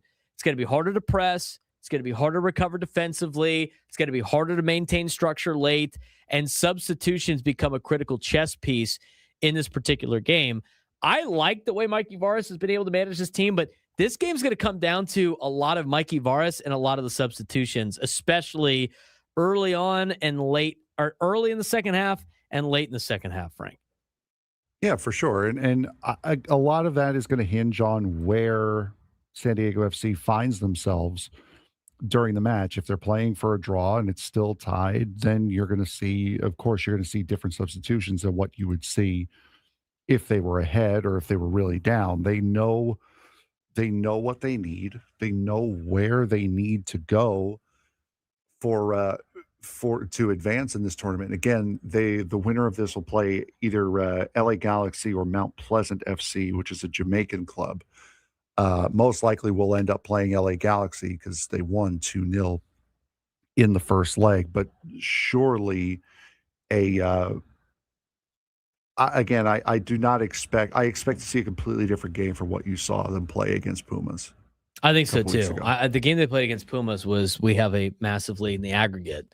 What did they have? Like, were they up like 4 goals? 4-1. Yeah, they had a massive lead that they could play a little bit more conservative and not necessarily their style of play. But I think with their aggression style of play, it's going to be a little bit different. We'll see how much the altitude definitely plays a factor in this one. But the prioritization of this week, you saw that in the SDFC game against FC Dallas in the 3-3 draw, because Dreyer, Pellegrino, Tverskov, Morgan, I mean, these were guys that either did not play or had limited time. I mean, the clear message was, we're going to the Champions Cup over this MLS regular season game right now. And that was you saw the priority they have for the Champions Cup based on the roster they threw out there on Saturday against FC Dallas. Yeah, and you also have the ability to kind of lay off of the MLS season right at this moment. You just started the year. It's very, very, very, very young into the year. And you also got a very good start to the year. You've taken almost the maximum amount of points throughout the first 4 games of the season. So you could afford to play a little bit more controlled and a little bit laid back during the season, during the MLS season, in order to prepare for this Champions Cup. Now, again, because the situation they find themselves in could have been completely different had they just rolled over in the first leg. So I'm very excited to see what San Diego FC could do tonight. Betting odds drastically different. Toluca is -310. You got to spend $310 to win $100 if you bet for Toluca. San Diego FC is +800 on the betting odds tonight. That's a massive underdog status for San Diego FC. Winning the first leg, they eliminated Pumas. They have a strong MLS start. They were able to win the first leg with 9 players, 10 for most of the game, and the 9 players. Expansion team, doubted them. Beat LA Galaxy to start the year, doubted them. Beat Pumas, doubted them. Beat Toluca, first leg with 9 men, still doubted them. Proof over perception team, San Diego FC. They continue to get doubted, yet they continue to fight back and look like a really they look really impressive so far in their early stages of their organization. But from the Toluca side of things, they're back-to-back Liga MX champions. They're unbeaten at home since July. They're going to be aggressive. They're going to be attack heavy, obviously, with the trailing aggregate. And you know what? They're missing Marcel Ruiz with an ACL injury. Alexis Vega is back and playing full matches. Rotated squad over the weekend, also prioritizing this match over the regular matches. But I would expect some early pressure and a hostile environment coming from Toluca. Oh, for sure. They're not going to go down quietly, without a doubt, especially with how San Diego FC played against Pumas. Mexico City is not going to let them try and do that again. You're not going to be able to go down to Mexico City and knock out teams twice, knock out one of their teams twice. So I would definitely expect a hostile crowd. And again, the physical advantage that Toluca clearly showed that they had in the first leg last week, it's rough. So they're really going to roll. They're really going to be on it. They're going to be playing aggressively. They're going to be playing like they have a major tournament on the line right now. Toluca must attack and push the tempo immediately. For San Diego FC, survive the early wave, stay organized, and try to take advantage of counter chances, as we've seen them do time and time again. But game likely becomes a high-pressure survival test for SDFC at this part in the season, and with moments to steal a goal and maybe flip everything. And as Juan Ruiz in the YouTube chat mentioned, yes, they could still lose 3-2 and force extra time, because 3-2 is a situation in which you're then tied with the aggregate. And one says if we lose 4-3, we do advance, because you would have the 3 goals. Yeah, the 3 away. You would have the 3 away goals to the 2 away goals for Toluca. So that game will be on Fox Sports 2.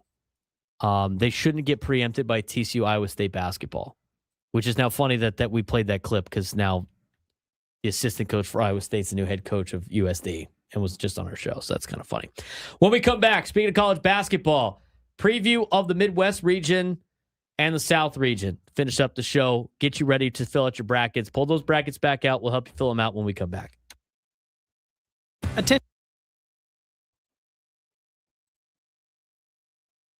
If you want proof that motorsports is in the middle of a generational shift, look no further than this weekend. In NASCAR, 45-year-old Denny Hamlin just picked up his 61st career win at Las Vegas after losing the championship last year and dealing with personal tragedy in the offseason. Hamlin fought through a speeding penalty, passed the field again, led 134 laps, and reminded everyone the old guard isn't going anywhere. But in Formula One, the future just arrived. 19-year-old Kimi Antonelli won the Chinese Grand Prix for Mercedes, becoming one of the youngest winners in F1 history. The teenager took the lead on lap 2 and never looked back. And in IndyCar, Kyle Kirkwood made one of the boldest passes of the season to beat 3-time champion Alex Palou and take the championship lead. So here's the big question. Are we seeing the next generation take over motorsports, or are the veterans about to remind everyone that experience still wins races? It was a weekend across motorsports where the two themes stood out: experience refusing to fade and youth taking over the future of racing. Yep. In NASCAR, a veteran proved he still had it.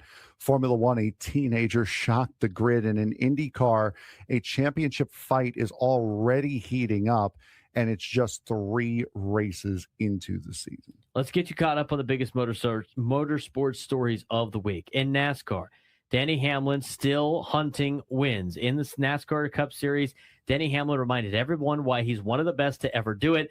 45-year-old driver picked up his 61st career win at Las Vegas Motor Speedway, putting him 10th on NASCAR's all-time wins list, alongside legends like Richard Petty, Jeff Gordon, and Dale Earnhardt ahead of him. What makes this win even more remarkable is what Hamlin has gone through recently. He lost the championship in heartbreaking fashion last November at Phoenix Raceway, and shortly after that, his father passed away following a house fire that also critically injured his mother. And in a shoulder injury and the grind of a 20-year career, many drivers would have walked away. Instead, Hamlin fought through a speeding penalty Sunday, passed nearly the entire field again, led 134 laps, and took the win. Yeah, at 45 years old, he's still proving. The old saying of racing is that old dogs can definitely still hunt, and that is a laundry list of things that he has gone through over the last 5 months, and really only said that he's still racing because he is under contract, and it's not fair to his team owner, Joe Gibbs, to have to find a guy on such short notice. Is really the only reason why he's stayed in the car, especially after losing the championship at Phoenix last year. So, I mean, it was a rough go for him. He's the sentimental favorite last year. He's going to be again this year, and he's picking up right where he left off. Let's move on to Formula One, where a teenager won it in Shanghai. The future might have arrived sooner than expected in Formula racing. 19-year-old Kimi Antonelli captured his first Formula One victory at the Chinese Grand Prix. Young Mercedes driver had already made headlines by becoming the youngest pole sitter in F1 history earlier in the weekend, but the race itself wasn't easy. Briefly lost the lead to Lewis Hamilton at the start before taking it back on lap 2 and never looking back. Yeah, Antonelli finished 5.5 seconds ahead of teammate George Russell, who won the sprint race the day before. Hamilton grabbed third, marking his first Grand Prix podium since joining Ferrari. He did win the sprint race in China last year, but counting full races, this is his first podium. Biggest headline, though, Formula One may have found its next superstar, and Kimi Antonelli has been in the Mercedes system ever since he was 14 years old. In his second year, raced last year with Mercedes. He is a very, very talented young kid. And if he's already getting in the equipment that he's in at this age and already getting wins, it is going to be a very, very scary future coming up. Let's talk about IndyCar. Out in Texas, in Arlington, at the Java House Grand Prix, the inaugural Java House Grand Prix in Arlington. It was Kyle Kirkwood, chasing down 3-time defending champion Alex Palou after the final round of pit stops. And then on lap 55, he made a bold move inside turn 13 to take the lead, a move Palou later called impressive. Yeah, it's a very, very tight corner, turn 13, and he was able to really commit and stick in there and make that move work. That win also gives Kirkwood the IndyCar Championship lead after 3 races. And even more impressive than that is Andretti Global placed 3 drivers inside the top 4, showing that they might be the team to beat this year after years of dominance from the Penske and Ganassi guys. What to watch next? Across the motorsports world, momentum is starting to build early in the season, and NASCAR Hamlin's win signals that the veteran could still be a championship threat late in his career. Formula One heads deeper into its early season stretch, where the big question is whether Antonelli's breakout win is a one-off or the beginning of a new era. And an IndyCar will resume racing in a couple of weeks at Barber Motorsports Park, where the championship battle could get even tighter. But for you, Frank, what are you looking out for coming up this next weekend in racing? NASCAR is going to be, I'm not sure. I cannot remember where they are going next week. I believe it's Homestead, but I'm not 100%. Formula One also had some big news this week that because of the conflict in Iran, they're going to be canceling the Saudi Arabian and the Bahrain Grand Prix. So that's going to leave an unexpected month off for these guys. I would expect in Formula One a lot of technical advances. Teams have had a couple of races. They've seen each other. They know how.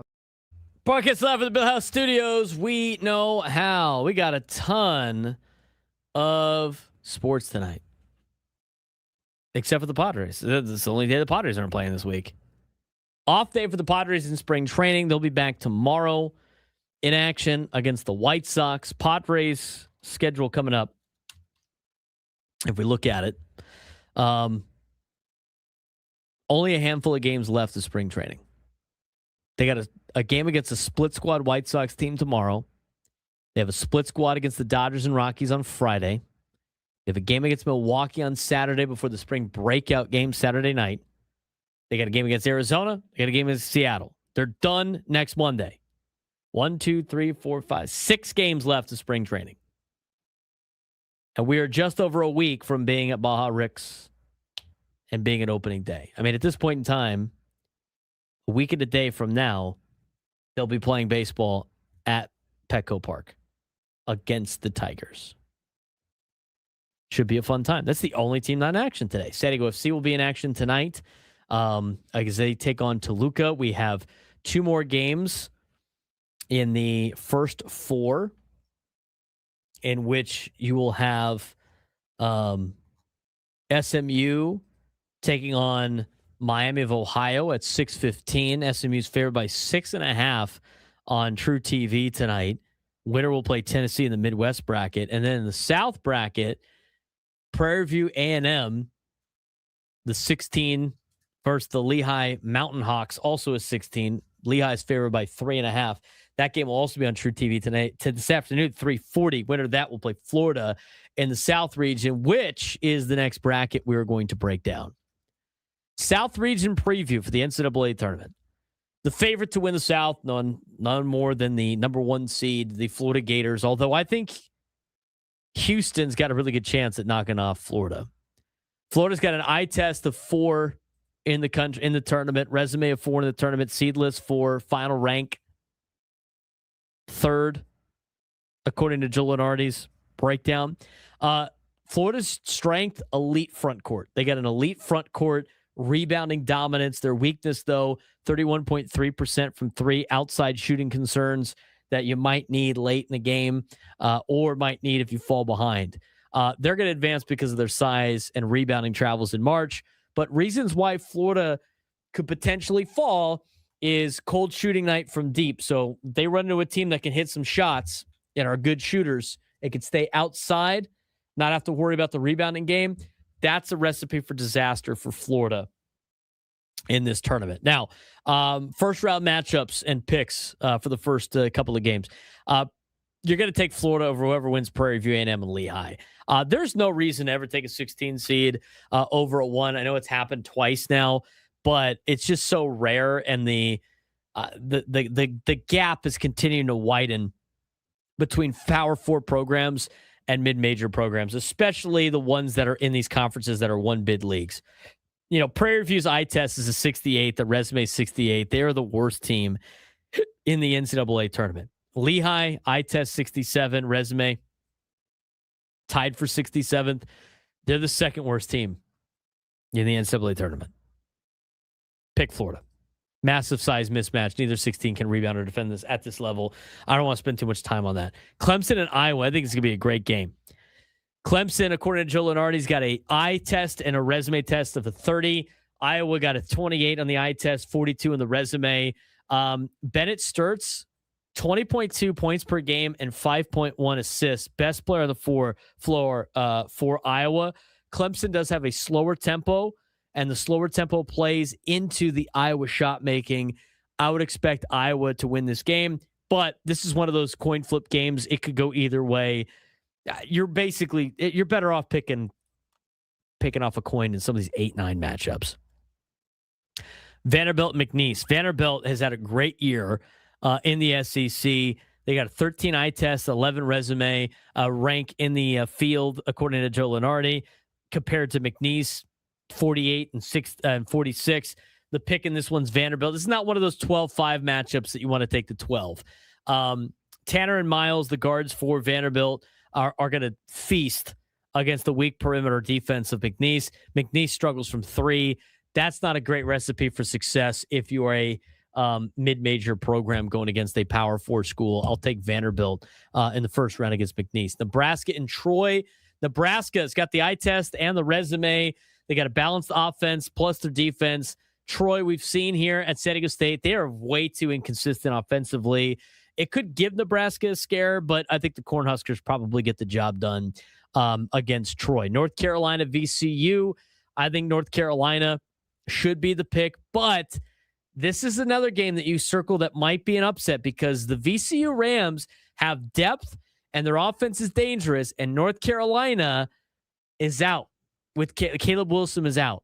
His injury definitely lowers the season ceiling for North Carolina. I like VCU. If you are looking for an upset pick, VCU over North Carolina is not a bad one, even though I think the consensus pick for most people is, in fact, the Tar Heels of North Carolina. Illinois and Penn, I don't think there's really any reason to take Penn. Penn snuck into the tournament. They upset Yale in the Ivy League final. I mean, Yale was winning the Ivy League for the entire season, and they fell apart in overtime against Penn. So Penn gets to sneak into the NCAA tournament. They're going against an Illinois team that has been really good all season in the Big Ten. Illinois averages 84.5 points per game on the offensive side. They have 5 players averaging double figures. Illinois is just going to be too much to handle for Penn. I'll take the Illini in that first round matchup. St. Mary's, Texas A&M. Like, a lot of people are picking St. Mary's in this game. because they have elite free throw shooting and they can control the tempo against Texas A&M's buckyball chaos. But I know A&M hasn't looked that great.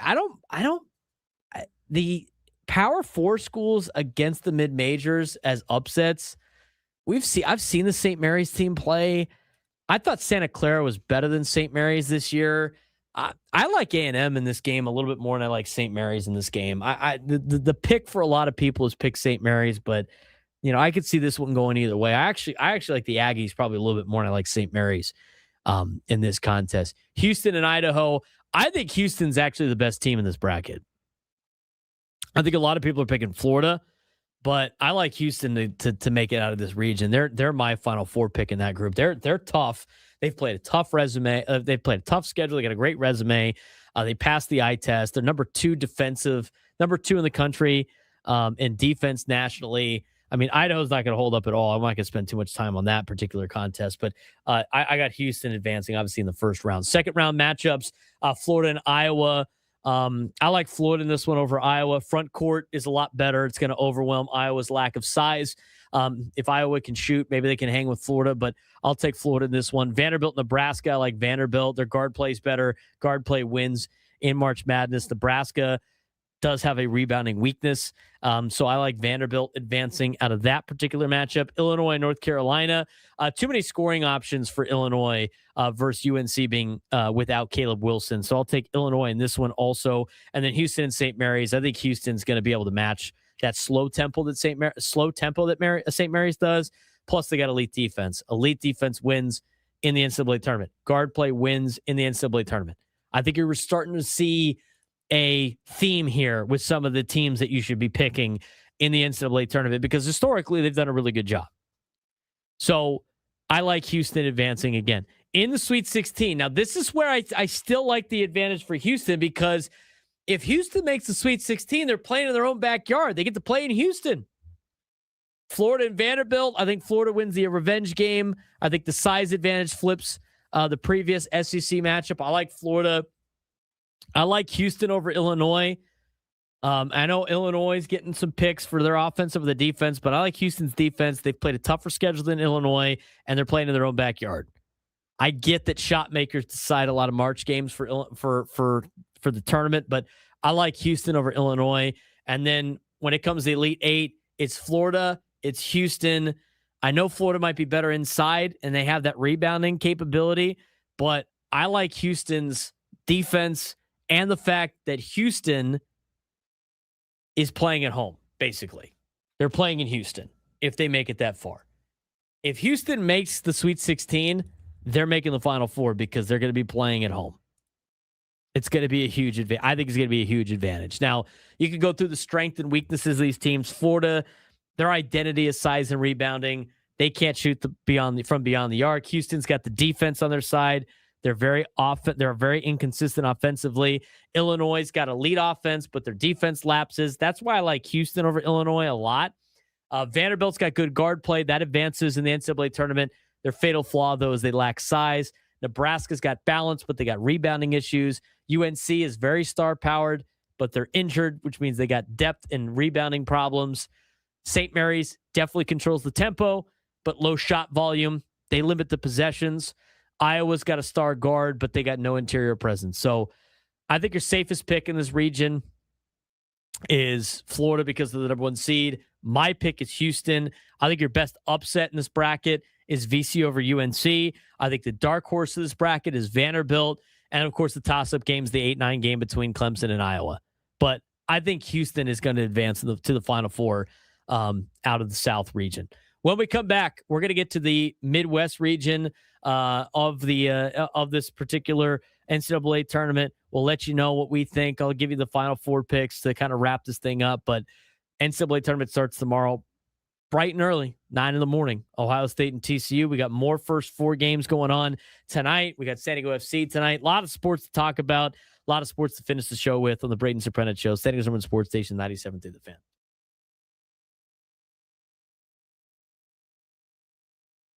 A big response after a tough loss. The Gulls went 1-2 this week, but the big story might be the play of young defenseman Tristan Luneau. Leno extended his point streak to 7 straight games, scoring the game-winning goal in a 2-1 victory over the Colorado Eagles, one of the top teams in the Pacific Division. Goaltender Thomas Susek also stepped up in that game, stopping 28 of 29 shots to help secure the victory. Earlier in the week, the Gulls struggled offensively in a 4-1 loss to San Jose and then fell 6-3 to Colorado, but captain Ryan Carpenter and team scoring leader Sasha Pastojev continued to produce. So here's the question moving forward. Are the Gulls starting to build momentum late in the season? Because if their young stars keep producing like this, San Diego could make things interesting down the stretch. San Diego Gulls had a mixed stretch of games this week, going 1-2 across matchups with the San Jose Barracuda and the Colorado Eagles. And the week started with a 4-1 loss to San Jose at TechCU Arena. Yeah, the Barracuda scored twice early before defenseman Tristan Leno cut the lead in half of the slapshot goal. The tally extended Leno's hot streak to 5 straight games with a point. San Diego's penalty kill continued to shine, staying perfect for the 4th consecutive game, but the offense just could not generate enough to be able to mount the comeback before coming home to face the Colorado Eagles. Now, back at home at Pechanga Arena, the Gulls fell 6-3 to Colorado despite a strong start. Captain Ryan Carpenter opened the scoring on the power play, while Judd Caulfield scored his first career AHL power play goal to briefly restore the lead. However, Colorado pulled away in the third period with 4 goals. Forward Sasha Pastojev finished the night with a goal and an assist and now leads the team with 42 points this season.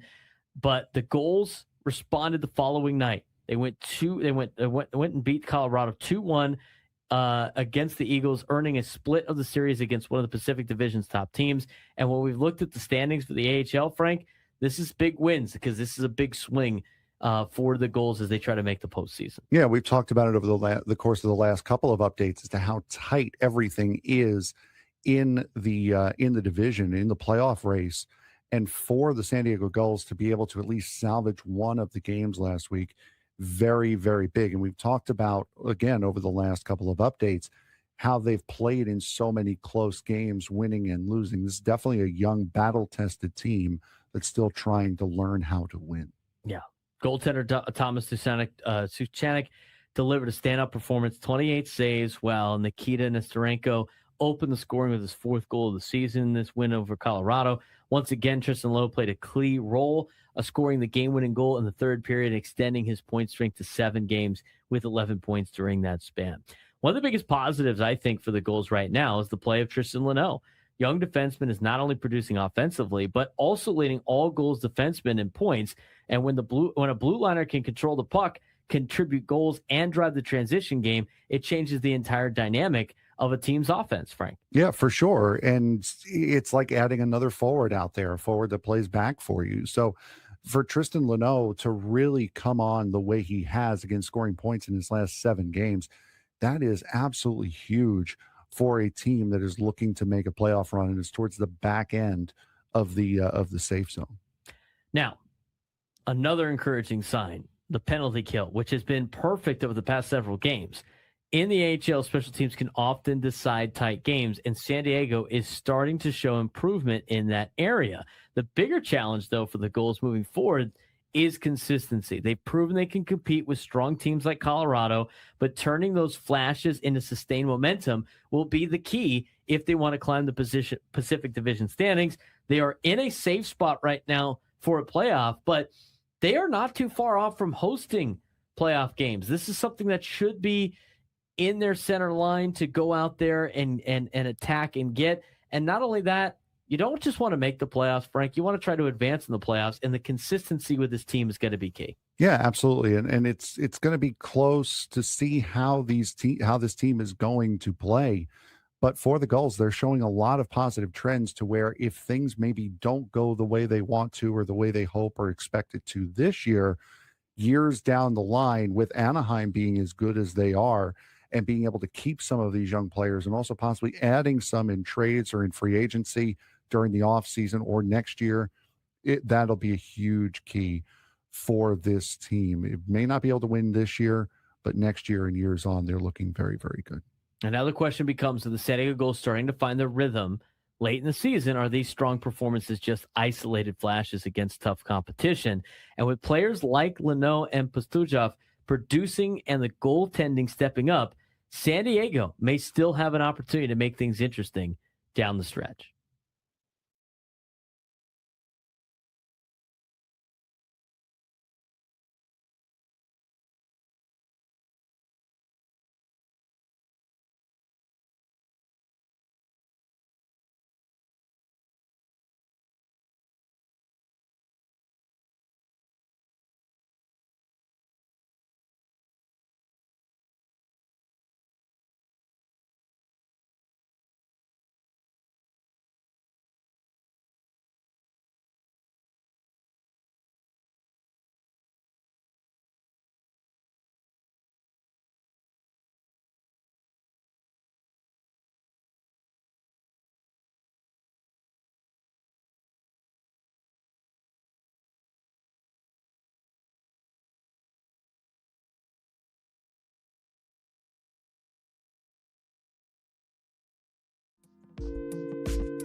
Broadcasting live at the Bill House Studios, we know how. What a Wednesday. Can't believe the show's already over. Talking NCAA tournament. I cannot wait for tomorrow. I know you're working on stuff, but we got to play it. It's birthday Friday, too. Birthday Friday.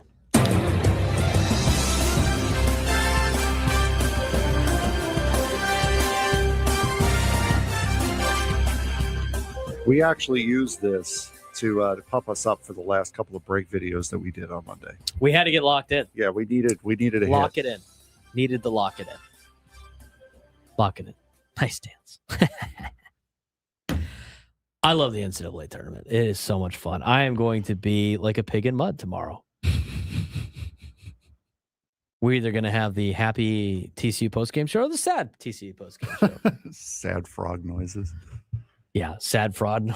Hopefully not sad frog noises. Here's the thing. Here's the deal with the first. Getting the first game sucks because the first game goes two ways. One, you win it, it's great. You can just enjoy the first round, enjoy all the games. You lose the first game, it's like, why am I even watching this anymore? Game one, already done. Plus, here's the other thing too. It's like for brackets, it's great to win the first game because then you can really set yourself up. But the fact that it's one of my teams now, and I got to get that one right, I might as well just pick Ohio State in both of those games. Emotional hedge bet. All right, I'm either going to have a good bracket or my team's going to win. That's where I'm at with this. But if I do that, then TCU's going to make the Sweet 16 for no reason. Didn't you yell at me for picking against my team when I knew that Penn State was going to lose to Oregon, and I still picked Oregon? Did you not yell at me for that? No, that's because you did it for no faith. You had no faith in Penn State. Mine is strictly for an emotional hedge bet. In which way I'm winning either way. In this particular case, that was for just you were also like drastically behind at that point in time already in the fantasy football, or sorry, in the college football picks. Yeah, wasn't a good year. Wasn't a good start to the year, and then Frank had to pick games that he didn't actually believe in just to try to catch up. That's a worst part to be in.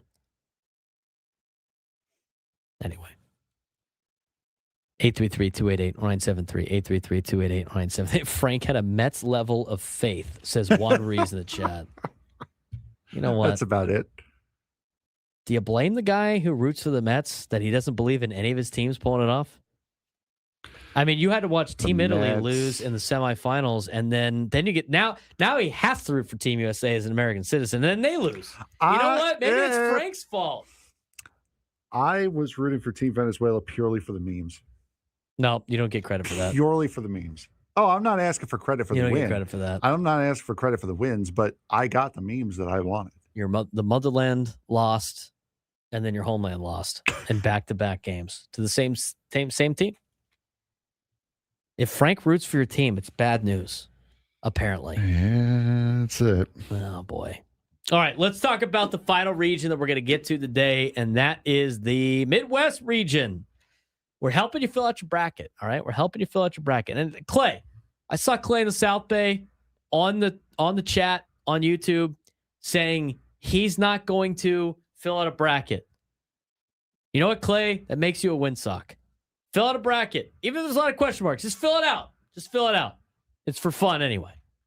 All right, let's talk about the Midwest region. Now, this is a region that is defined by elite defense at the top and high variance offenses in the middle. And the clash between Michigan and Iowa State looms large, but there are real upset threats mixed in the bracket that could bust brackets early. I'm talking about Akron. I'm talking about Santa Clara. I'm talking about St. Louis. Let's talk about some of the first round matchups and some of the picks. Now, Michigan versus versus Howard, because Howard won yesterday. They're going to be playing that game in Buffalo, New York. Michigan's got the eye test resume. Eye test number 2, resume number 1. Michigan's been great all year. They're not going to lose a first round game. I'm just going to waste my time. But they got a dominant front court. They have 24 wins by 10 plus, and they have pure physical mismatch over a team like Howard. If you're San Diego State fans, you better hope that they beat Howard by more than 50 points or whatever it was they beat you by. That'd be kind of embarrassing. Now, the concern is for Michigan, turnovers and loss of LJ Kaysen. So that is a little bit of concern, but not enough for Michigan in the first round. Georgia, St. Louis, those coin flip games of the 8-9, again, being played in Buffalo. That game will be on TNT later on this week. Georgia, offensive efficiency is top 20. Defensive efficiency is like 80. St. Louis is the top 3 defense, and they got balanced scoring. I like St. Louis in this game. A lot of the experts still take Georgia, but I think St. Louis is good. I don't care if they're mid-major or not. I know Georgia's athletic and they're good in the transition scoring, but St. Louis has that half-court execution and the efficiency that we have talked about. Plus, top 3 defense. Defense does what in March? Defense travels in March. Georgia might advance because they have better athletes and they can take the advantage in transition, but I like St. Louis in this coin flip game. Texas Tech, Akron. Texas Tech is not the same team they were when they had JT Toppin. They have been playing very poor basketball the last couple of weeks of the season. This game's going to be in Omaha, Nebraska. Akron is 7th in the country in points per game at 88.3 points per game. They're top 10 in field goal percentage. Texas Tech's eye test is about 19 out of all the teams in the NCAA tournament. This is a dangerous game because Akron can score with the best of them. They are elite offensively, and Texas Tech is missing JT Toppin. You got to go with the guard play, though. Guard play wins in March. Defense wins in March. Christian Anderson in the guard play for Texas Tech, plus the shot making, gives Texas Tech the reason to advance. But if you're still looking for upsets, this would be one that I would look at a little bit more just because of the JT Toppin effect. They have not been nearly the same team without JT Toppin. Now, Alabama Hofstra. This could be a big upset. Hofstra could take advantage of Alabama losing out on one of their best players because he was caught with 2.1 pounds of weed. Ride by a million, boys. That game's going to be in Omaha on TBS. Omaha. Alabama, first in the country in points per game, 92.1 points per game. Fourth best pace in the country. Hofstra, very limited depth. They got two main scorers. Alabama should have more offensive firepower to beat Hofstra. The concern, though, is the defense and the reliance on the threes. Oh, and by the way, their best player's not playing. So, take that. At first, I thought Alabama would definitely win this game based on the metrics, but the fact that their best player's out, I think Hofstra's going to give Alabama a run for their money. I will say that. Tennessee versus the winner of SMU and Miami. So the winner of SMU and Miami in Dayton, Ohio, are going to fly out to Pittsburgh. They're going to play this game on Friday. It's going to be on TNT. Tennessee's number one offensive rebounding team, which leads to second chance points. SMU is averaging 84.2 points per game. Miami of Ohio is a top 5 scoring offense. I still think Tennessee advances out of this game, regardless if it's SMU or Miami of Ohio. They got better defense, and their physicality is going to be a problem for both schools. I mean, SMU's limping into the tournament, and Miami hadn't played anybody all year. They're a fun story. They won 31 games. Only 28 of them are against teams at the D1 level. They went undefeated in the regular season, and in the first game of the MAC tournament, they lose the UMass, which is embarrassing. That's a quad 4L in the tournament, in the MAC tournament. I like SMU over Miami. I like Tennessee over SMU. If Miami of Ohio wins and beats SMU, I still like Tennessee over Miami of Ohio. I don't think they're going to be able to win more than 2 games in a row. Virginia, Wright State. I like the Cavaliers in this game. Games in Pittsburgh, True TV. Virginia, 68.4 points per game allowed, which is top 50. Wright State is averaging 80.7 points per game. Something's got to give, but I like Virginia's elite defense and their versatility. I'll take Virginia over Wright State. I don't think that's an upset waiting to brew. I like Santa Clara over Kentucky. I like Santa Clara over Kentucky for a couple of reasons. Now, if I'm reading this correctly, which I think that I am, Santa Clara is playing Kentucky. No, they're playing in St. Louis. Okay. It was off a little bit. They said it was playing in Sacramento, which I was like, I don't think they're playing in Sacramento. This game's in St. Louis, so obviously advantage is going to be Kentucky with that one. But I like Santa Clara in this game because of their spacing and their shooting. And I've watched Santa Clara play. Santa Clara's got a G League kid on their team. Anybody know that? Santa Clara's got a player on their team that went to the G League out of high school, didn't work out, goes to Santa Clara. He's listed as a junior in terms of eligibility. Their team's pretty legit. I just think they have a Gonzaga problem because Santa Clara hung with the best of them. I like Santa Clara in this game. I know they lost to New Mexico early in the season, but yeah, Kentucky's been okay. I mean, their eye test is around in the middle of this NCAA tournament. Santa Clara's got a top 25 offense, heavy 3-point shooters. I mean, they live and die by the 3, but they can make a lot of 3-pointers. I like the Broncos in this game. I really do. I think their spacing and shooting is going to overtake the Otega Owe takeover potential that Kentucky might have. I like Santa Clara in this one. Iowa State, Tennessee State. I like Iowa State. They're a top 5 defense, plus 20 points off of turnovers this season.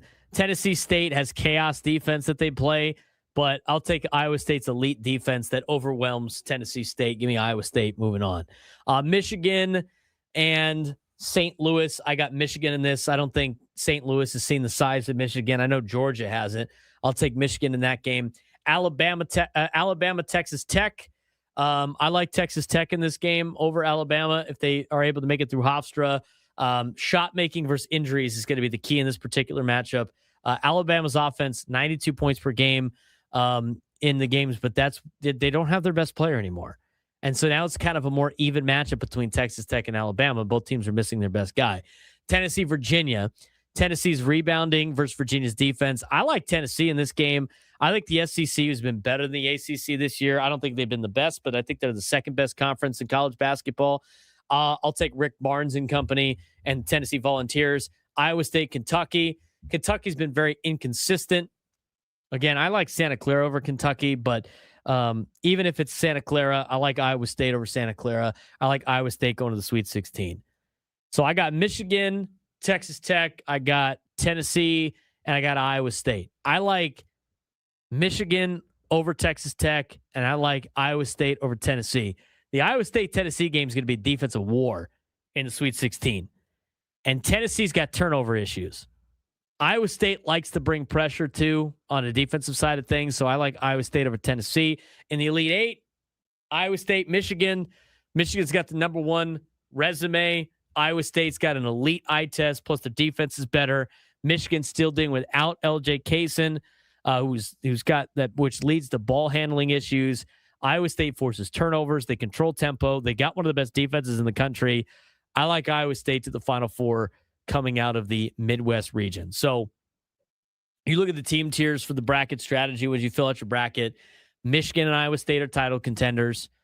Alabama and Tennessee are probably very, very much in a spot for a second weekend lock. If Alabama can survive, if they can survive Hofstra, they should be at a good spot. And the Texas Tech situation is interesting just because of JT Toppin not being there. So, but I like one of those two teams to make it to the second weekend.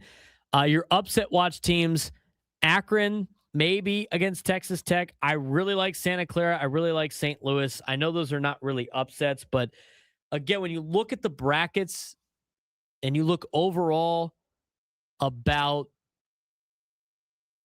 how you fill out your bracket, you want upsets a little early, but you want favorites late. You got to get the national championship and the winner right and the Final Four right, and then work your way back out. That's the best way to pick these games. And remember, last year, only 7 upsets in the first round. And I think things are trending towards not as many upsets in the first round as you usually see. We all know who Frank's picking in that game between Alabama and Hofstra. But your best value pick, Iowa State to the Final Four. Most overrated seed is probably Kentucky in this region. Most dangerous double-digit seed is Akron on paper. But Hofstra, Alabama not having their best player makes Hofstra a little dangerous too. And your boom or bust team is Alabama. They could literally beat anybody in this bracket and could also lose to Hofstra in the first round. That's just where you're at. Got anything to say about Hofstra? Go Pride, go. Go Pride. We got NCAA tournament games tomorrow. When we start off the show, we'll have Padres baseball to preview later on tomorrow. Thursday, Friday, into the birthday weekend. It's going to be a fun time at the Braden Surprenant Show. Gwynn and Chris from Peoria when we come back.